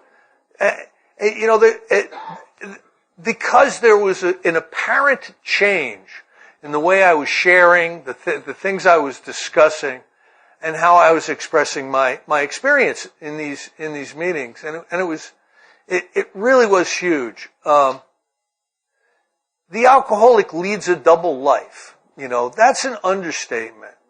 We lead multiple double lives. I'm trying to be this with you and this with you, and there was something I was very uncomfortable with, was being myself. Because I didn't really think much of myself. I mean, believe me, I was toxically selfish, but I didn't have a high opinion of myself. So I thought it better to, create a facade. So all that stuff started breaking down around this time, and I started to become Chris. And I look back, I've probably done a dozen 4 and 5s over the years. There was a period of time I did it every year. Then there was a period of time it stretched out to about 4. I think the last time I did a full-blown series through the steps was about 3 years ago. And I know what the warning signs are when I need to revisit this stuff, when 10 and 11 hasn't been doing the whole job. I start to become cranky, critical. I start to judgmental. Those are all warning signs that I need to dig back into this inventory work and go over it again. But I've had amazing experiences with these 5 steps. I want to share for a minute, and then I'll turn it back to Steve. I want to share on my experience hearing 5 steps. I've heard several hundred at the very least. And I want to tell all of you, we're all the same. You know what I mean? Like, yeah, there's differences in these inventories. There's different things that we did. There's different ways that we've seen things. But as a category, we alcoholics are pretty predictable. You're going to do a fifth step with me. There ain't going to be any surprises for me in that fifth step. You know what I mean?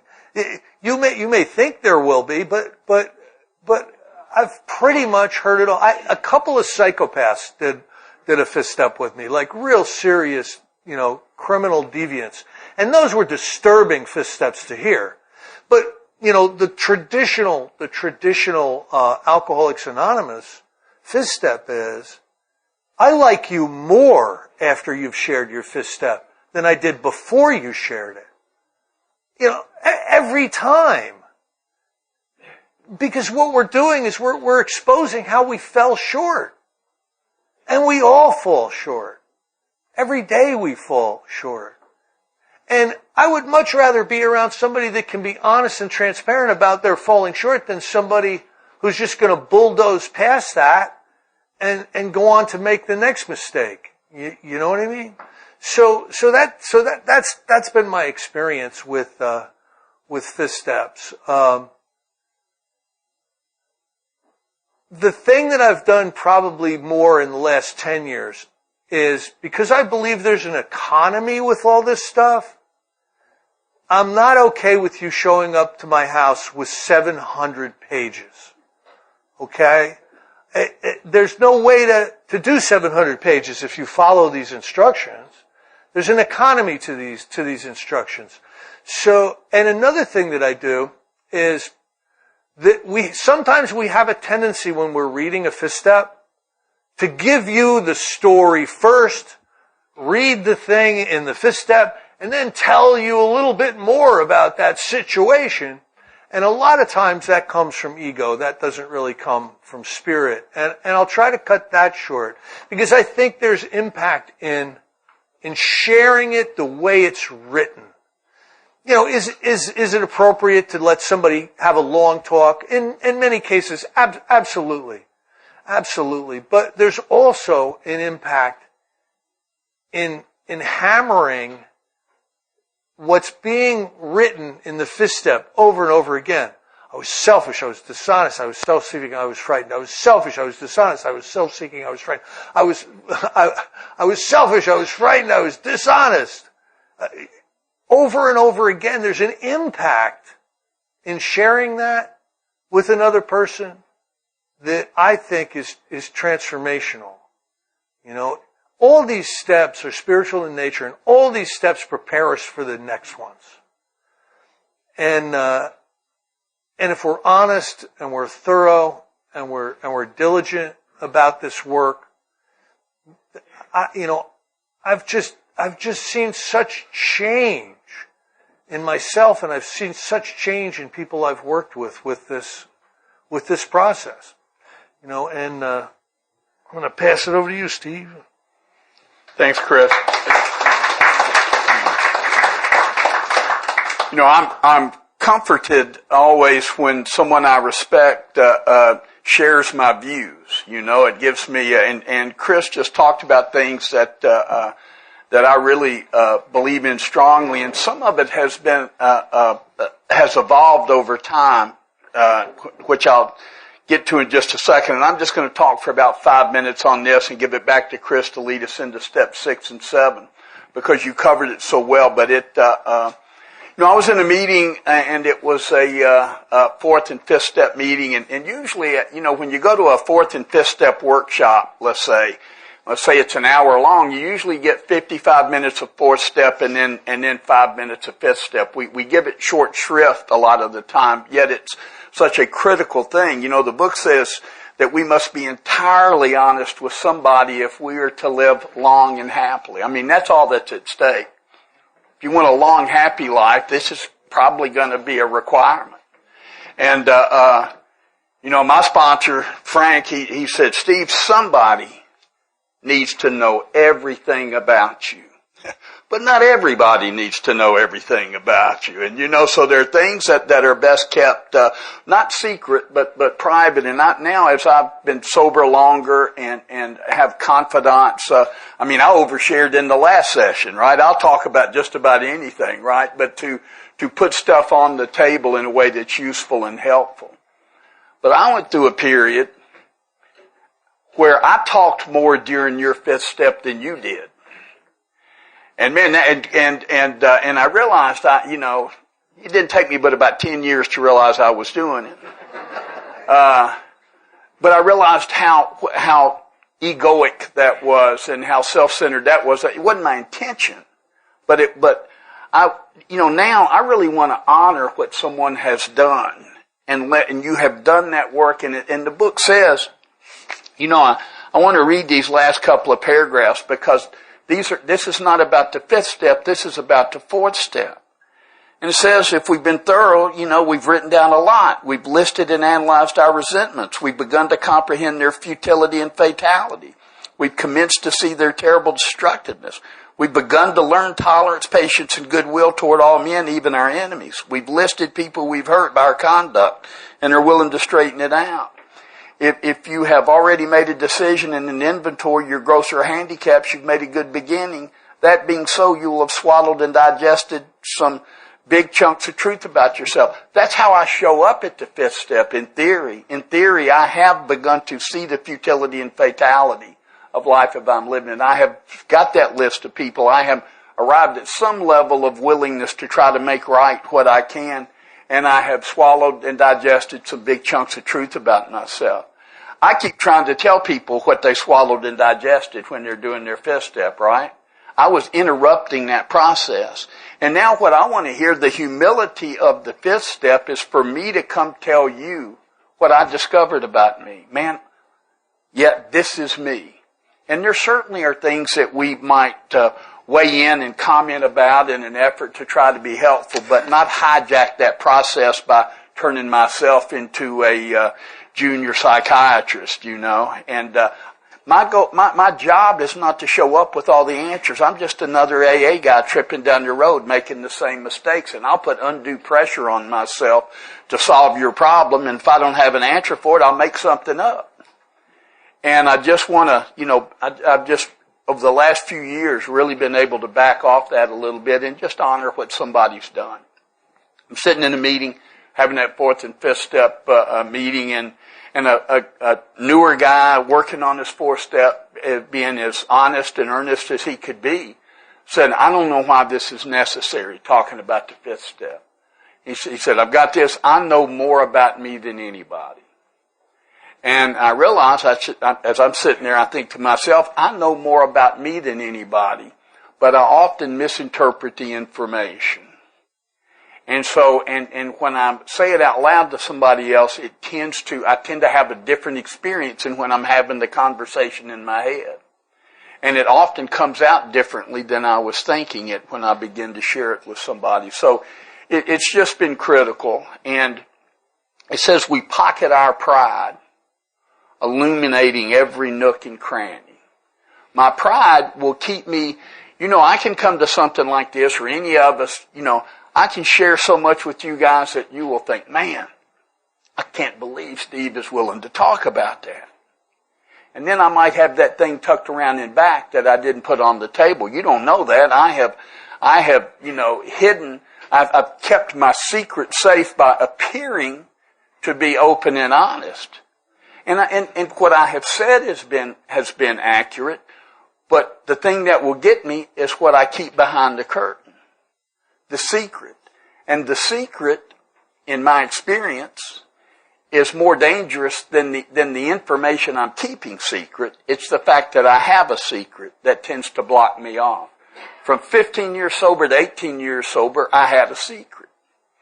And I had something I didn't tell anybody else.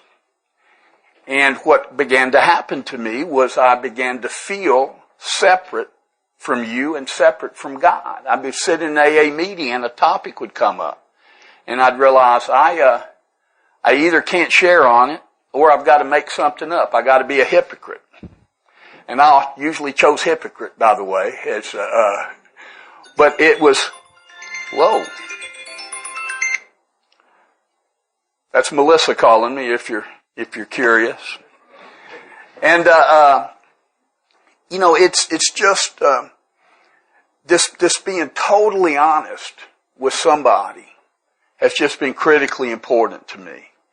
And like Chris said, that come out of that, my experience has been is that when I open myself up, when I, bare myself and bare my soul to you, that we leave that exchange closer rather than that thing I think is going to come between us. It becomes the human and the spiritual connection.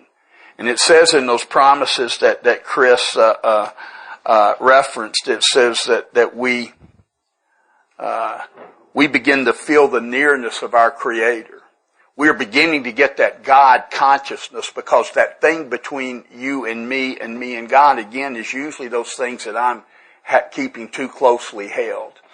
And so I just want to honor that fifth step and that sharing, one with another. And when I'm on the receiving end of that, I want to honor that by being what it says, an understanding, closed-mouthed person.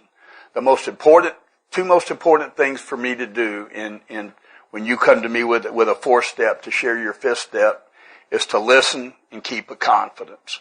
Anything else is a bonus, but listen and keep a confidence, and allow you to move on with what you have discovered, with those big chunks of truth about yourself that we take into steps 6 and 7. So, take us there, Chris. Thank you, Steve. Okay, so moving into step 6, there's one final exercise that can be described as finishing up the fifth step.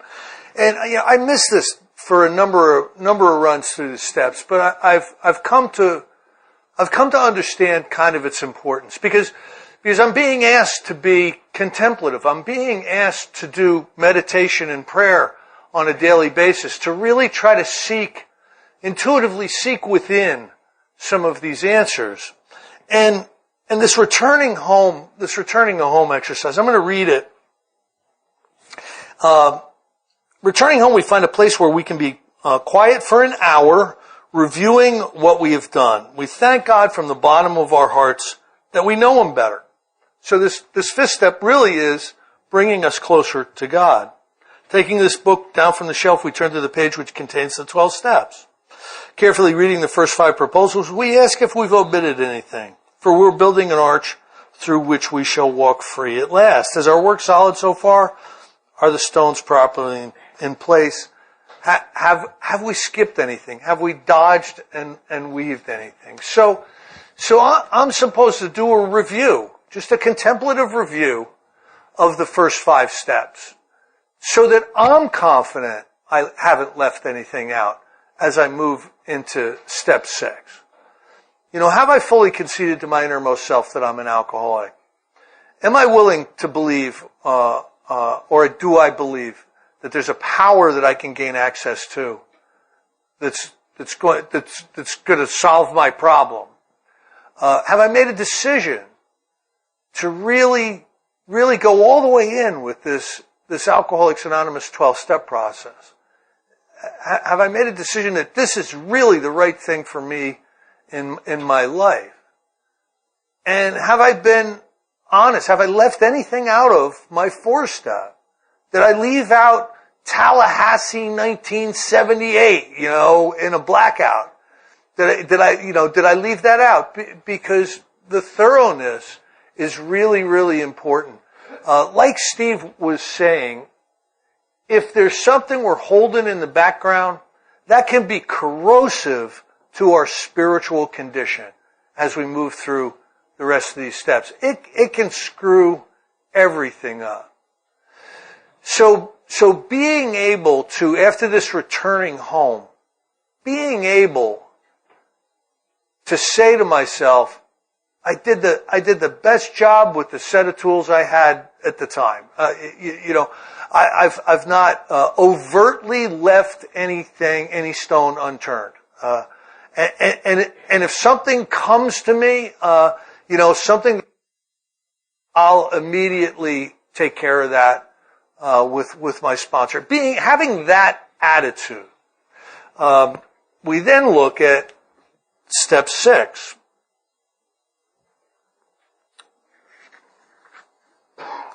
If we can answer to our satisfaction, answer what? The questions in returning home. We then look at step 6. We've emphasized willingness as being indispensable. Are we now ready to let God remove from us all the things that we have admitted are objectionable? Can he now take them all, every one? If we still cling to something we will not let go, we ask God to help us be willing. So my experience with step 6 is like this. My character defects, when I walked into Alcoholics Anonymous, you could see my faults, my character defects. Picture an iceberg, okay? A certain percentage of the iceberg is sticking above water. There was stuff that was visible to me. It was visible to you. It was cutting me off from relationships. I saw that stuff. But over the course of time, what's happened is I've been able to look below the horizon a little bit.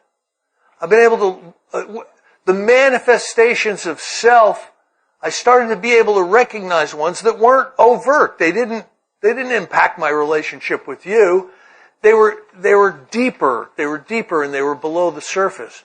So I think two things are really true. I think that you can do step 6 and then step 7 very, very quickly. And I also think they're a lifetime job. And those two things don't sound compatible together, right? But the attitude I bring to this, do I want to change? Do I want to get better? It's easy to say, I want the defects of character that I find objectionable removed. And I'm going to always say yes to that. But sometimes there's deeper stuff. So another thing that should be emphasized is there's prayers all throughout this book. And the first couple of times through the steps, I don't remember saying those prayers. But almost each action step has a prayer. There's this sick man prayer. There's the obvious third step prayer. But here's a 6-step prayer. God, please, or 7-step prayer. God, please take these defects of character away. And there's even a prayer in step 6 if I'm unwilling to let God remove these defects of character.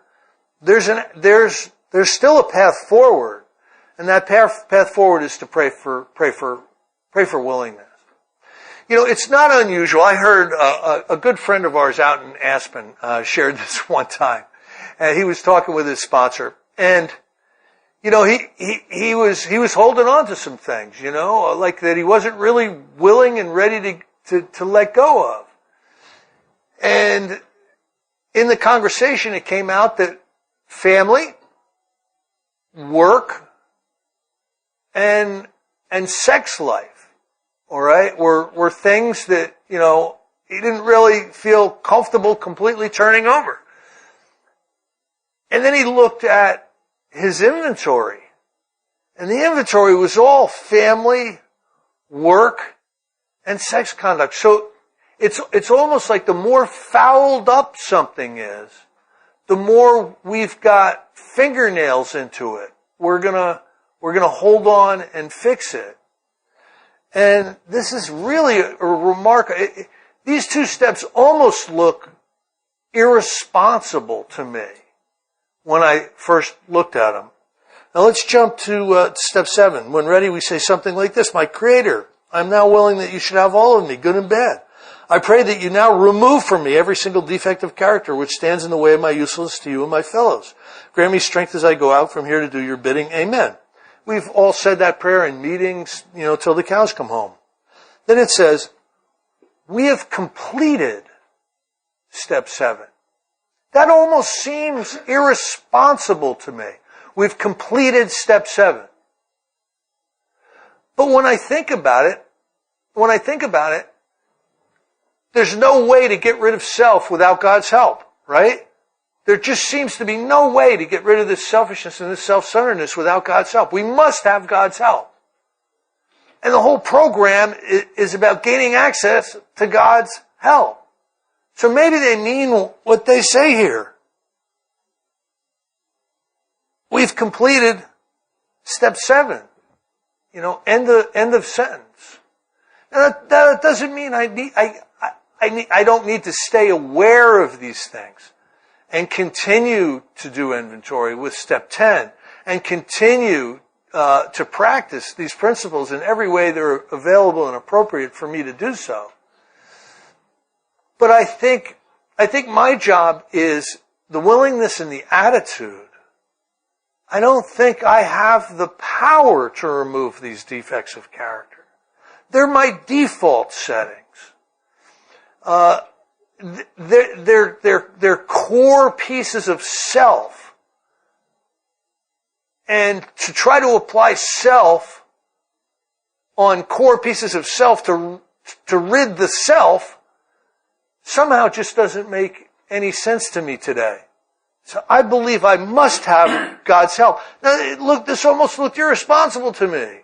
God, take them, But we're asked to move on to another step after this. All this stuff plays a role. All of these steps are, as Steve said, interconnected, intertwined, with each other. And they create this awakening in us, a change in personality,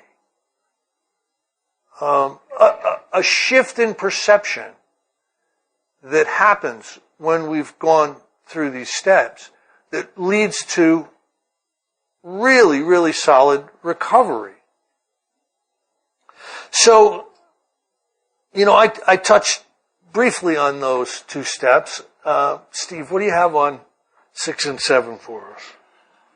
Well, I don't have much. They're not really very important. And I try to focus on the important steps. But, the truth is we kind of do a drive-by on 6 and 7 because initially, and I think like Chris said, that the directions are as simple and straightforward as the 2 paragraphs that are there.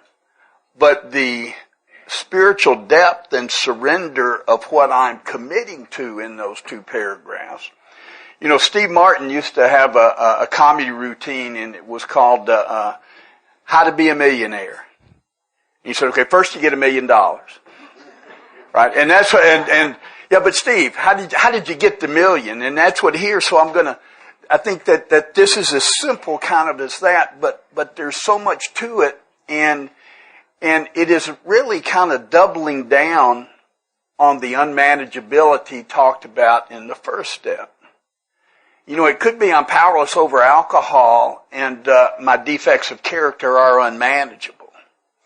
We say with regard to alcohol, the book says that the great obsession of every abnormal drinker is that one day he'll control and enjoy his drinking. And I would say often unconsciously, because I'm spiritually asleep, that my great obsession is that one day I'll control and enjoy my defects of character. Just like alcohol, where I wanted to do just enough to get from alcohol what I want, but not suffer the pains of it. I want to indulge, be self-indulgent around some defects of character in a way to serve my purpose, but not, but I'm powerless over that. I don't have the necessary power to manage the defect. So when I arrive here, 6 and 7 are kind of the now what steps, I've done that inventory. I've done that self-examination. I have arrived at 6 and 7 with more information about me than I've ever had. And the question becomes, now what? Now that you have discovered these things about you, are you really willing to change? And kind of like I was kidding earlier, I'm willing to change, but I want to dictate what the change looks like. My sponsor Don kids about that he got here, and and he his interpretation, if you will, and misapplication was, what would a spiritual Don look like now? Now that I'm here, how would I, and it's interesting to me. This is another one of the big bait and switch moments in Alcoholics Anonymous. So be careful, again, if you're new.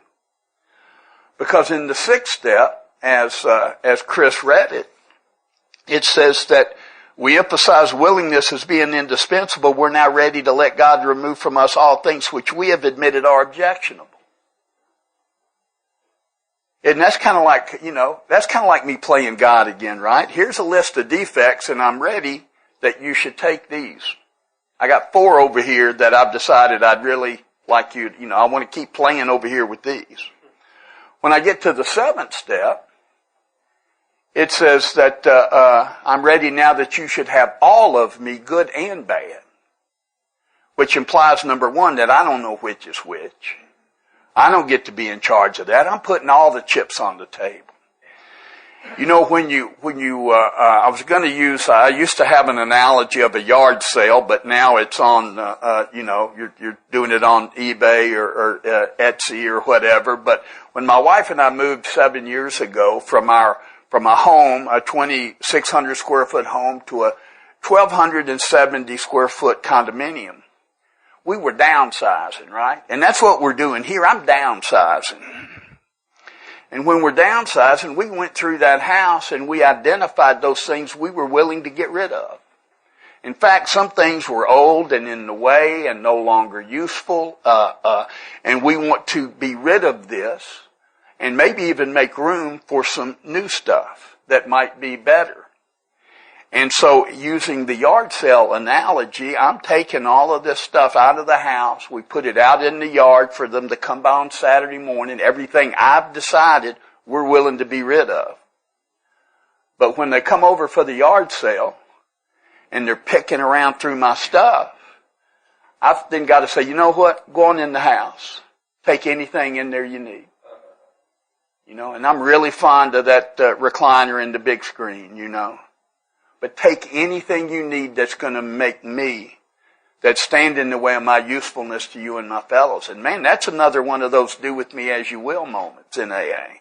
That's a double down on that 3rd step prayer. Oh, here I am. You go to a restaurant and say, bring me what you think I'd like. You ever go, I used to get a haircut. But when you go get your hair done, you tell them what you want it to look like when you leave. You don't say, hey, do with me as you will.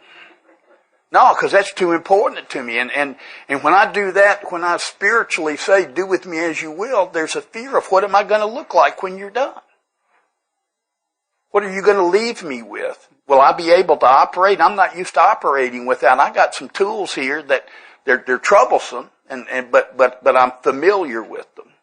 So that level of surrender that says, really, do with me as you will. And it says, in the 12 and 12, it talks about the fact since God, that's where it says, and I won't say it's misquoted, but I think misapplied sometimes.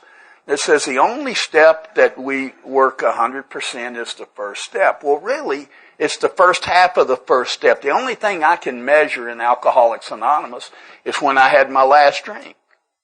I can quantify that. That's a physical, space of time between June the 29th is the last time I had a drink and today. But my spiritual condition is all over the board at any given time. And so when I arrive here, it says that God has given me this 100% freedom from alcohol so far. And it says, why can't you do that on these other things? And part of it, and it says it's the riddle of our existence. But one of the reasons it says is because that I was beat into this state of submission with alcohol, where I was willing to give it up 100%. But everything else that we've got is a God-given instinct that's outgrown its usefulness. It says the measure of my defects of character are the difference between God's intended use and my misuse of these God-given instincts. So there can't be 100%, all of this desire for sex, society, and security, which are God-given. I'm always going to be somewhere on the dial. And I'm just trying to do, hoping that I'm growing, continuing to grow along spiritual lines where I'm a little more toward God's intended use more often than not.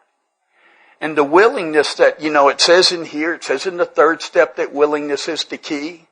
It says here that I've got to find the willingness. And again, I told you I was 18 years sober before I looked up dilemma. Well, that same, since as long as I had that dictionary out, I looked up willingness as well.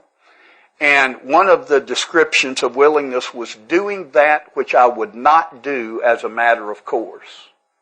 Now that makes perfect sense to me. There is not a thing AA has asked me to do that I was just about to do before I got here. There's everything in those 12 steps is counterintuitive to the character that I showed up with. Because I showed up at Alcoholics Anonymous with a defective character. I know my character's defective because it creates defects of character. And that means that I was living life and life was being run through the prism of a character that's defective, and it is producing these defects that we found in the fourth and fifth step. And for me, I have to be careful, again, not to confuse the behavior for the defect. The behavior is the outward external evidence of the defect.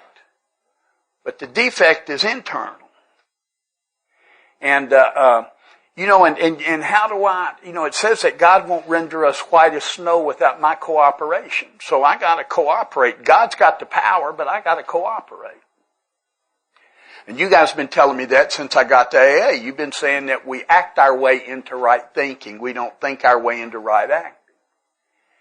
And let's say I go to the supermarket when I'm brand new in AA and there he or she is in that express lane with too many items. And I know there are too many items because I have counted them.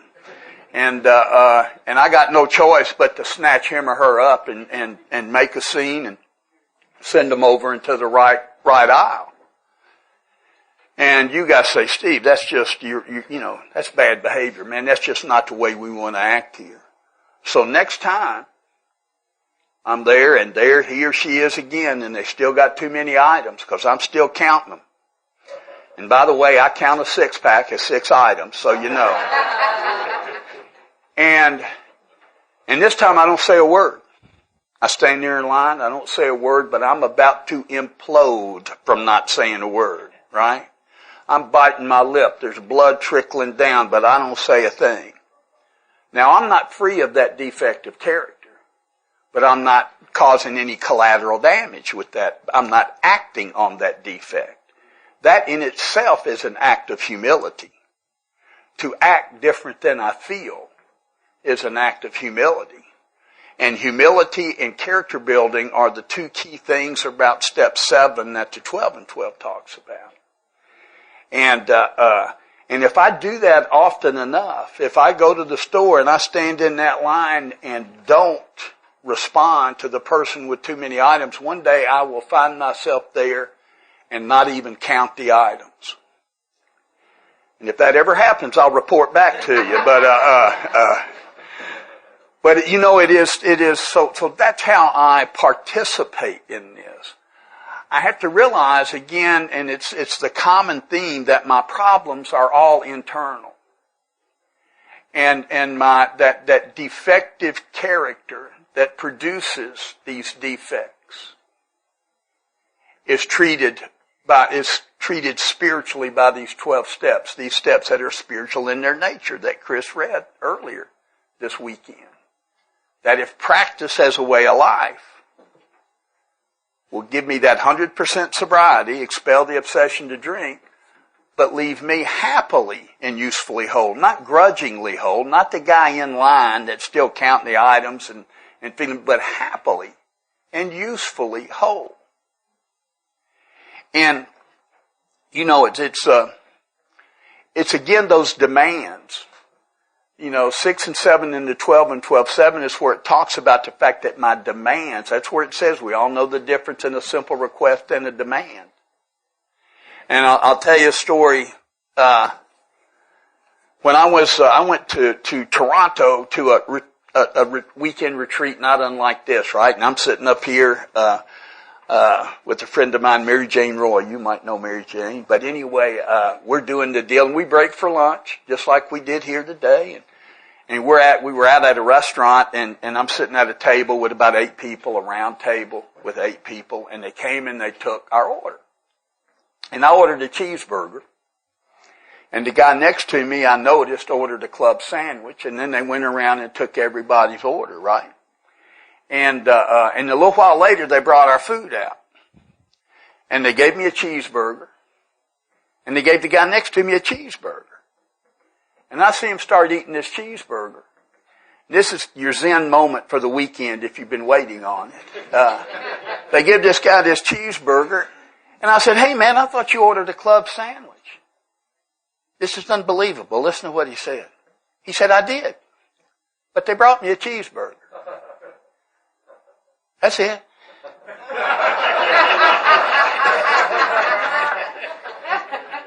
I said, "Brother, you don't have to live like that." And I'm serious. I said, "We can get you a club sandwich." And I'm standing up, calling the people over, and he's going, "Steve, no, I'm good, man." And understand, he just wasn't eating the damned old cheeseburger because that's what life had served him. He was fine with the cheeseburger. Now, he had every right, if he had wanted to say, "You know what, I ordered a club sandwich. Would you guys mind getting me?" And they would have gotten him the club sandwich in, 10, 15 minutes. He would have gotten that. And that would have been perfectly okay. But wasn't his life better in that moment because he was okay with the cheeseburger? And see, I will tell you, metaphorically speaking, I go through life ordering a club sandwich and getting a cheeseburger, and it ain't okay. In fact, I go through life waiting on you to get my order right, and I don't even know I've placed an order. I go through life with that disappointment. That defective character is seeing what's missing all the time. And it says, living a life of unmet demands will leave me in a state of continual disturbance. And I don't want to be continually disturbed. When that character, this character development is that psychic change, is that internal change that we've been talking about. Because the answer is always inside. It's my last story before I'm done for this afternoon, but there's a Sufi story. And with my accent, I've never felt right telling a Sufi story, so I've changed it to Tennessee redneck. And so you got an old boy outside, just outside is his front door, looking in the grass for the keys to his pickup truck. He's lost the keys to his pickup truck. And he's crawling around looking for them, and a couple of guys drive by, a couple of buddies of his, and they see him, and they ask him what he's doing, and he says, "I've lost the keys to my pickup truck." And as good friends are wont to do, they get out and help him look for the keys. And they're crawling around looking. And pretty soon, some other boys drive by, and before you know it, you got 8 or 10 people crawling around on their hands and knees, painstakingly looking through every blade of grass for the keys to this pickup truck. And finally, one of them asked, they said, "Where were you when you lost the keys?" And he said, "I was inside." And they said, "Well, what are we doing out here?" And he said, "Well, the light's so much better out here." And see, I'm always looking out here. And I will tell my story to you so convincingly that you will help me look. But the keys are inside. His keys were inside the house, but he's out here. The keys to that defective character, to this life that is not in a state of continual disturbance, is internal. And I still get caught up thinking that it's out here. And that is the way I view things, through a character that is defective. My view of life is through that character, through the prism of my alcoholism, through the prism of that self-centeredness. And I get here to 6 and 7, I bring this package to just think what I've learned about me so far, because I continue to learn. But then I go, "Yeah, man, God, I'm ready. Take it. I don't know what it's going to look like. I don't know what you got for me. I don't know how you want to use me. You know? It's like saying, you know, as Chris said earlier, where we talk about we're like actors in a play, and I want to direct the play. But I'm not the director, I'm the actor. It says we are in the world to play the role he assigns. So sometimes my morning prayer is, okay, what's my role today? And how would you have me play it? But I keep casting myself in the role of action hero, being in charge. And sometimes I'm just supposed to be, you know, policeman number 3 walking down the sidewalk, not even a speaking part. What's the role you would have me play? And give up assigning myself. And that's what my defects of character do. They are me assigning myself these various roles and how I'm going to work out into the world today. So that's all I got.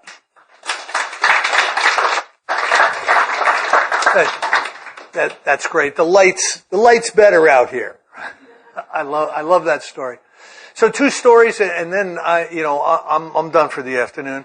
One of them has to do with, you know, when Steve was talking, I was realizing that so much of this is about quelling the disturbance, the inner disturbance. We're learning how not to fight in certain areas in these steps. They're teaching us about learning how to fight. And one of the promises in the 10th step is we stopped fighting alcohol or anything else. So I had a favorite TV show in the late 1960s. There's might be people old enough to remember this. Do you remember the show Kung Fu? You know, David Carradine. What the story was about was he was a Shaolin priest who had to split his country, and he was hiding out in the Old West back in the 1800s or something. And he'd get in all these adventures, but he was a kung fu master, Shaolin priest. So he was really, really mellow and Zen-like, but he could also kick your ass. And there was something very cool about that. And I loved this show. And it was one of the shows that just stayed in my memory over the decades. And about 10 years ago, it came out on DVD. And I said, you know, I'm gonna get this. So I got all 3 seasons on DVD. And I watched the show again, and there was this one episode. So Cain is sitting around a campfire with a couple of friends that he's just started traveling with. He's sitting around a campfire talking at night. And all of a sudden these robbers come up. And they got their pistols out. And they hold these guys up, and they search these guys, and they take whatever they want from his 2 buddies, and they search him, and he's got He's got a pouch of herbs or something, and they get disgusted, and then they disappear. They're gone. Now, the 2 guys know about Cain and his abilities, right? And they say, "What? You know, why didn't you do something? You could have taken those guys out." And he said this: "I had nothing to defend." And it was like an acid moment for me, revisiting this and watching it. My whole life, I've been defending things that weren't worth defending. My whole life, I'd get in an argument with you about anything. I'd be defending a turd. You know what I mean? It stinks and everybody hates it, but it's my turd, you know, and I'm defending this stuff. And so what these steps do is they get us ready to, stop fighting. Now the next story I want to tell you will lead into steps 8 and 9. Steve said, a great quote from the 12 and 12, "God will not render us white as snow without our cooperation." So, how then shall I cooperate with the removal of my character defects? Certainly we say the prayer and we're willing and we follow those instructions. But there's got to be a continuance of an attitude.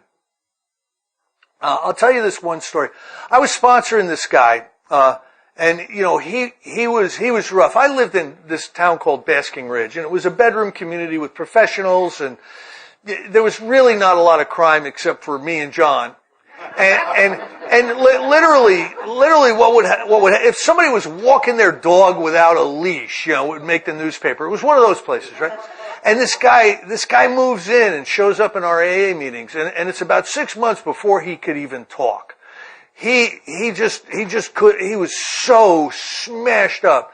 I ended up sponsoring him, of course, but he was so smashed up. He was on pounds of Percocets and alcohol for like a long period of time. He got detoxed, and they told him to go to AA, and he was in AA. And I started working with him, and he had the willingness. The willingness that's born of desperation. He was desperate. He knew he was going to die, and so he became willing to follow our lead and to follow my suggestions as a sponsor.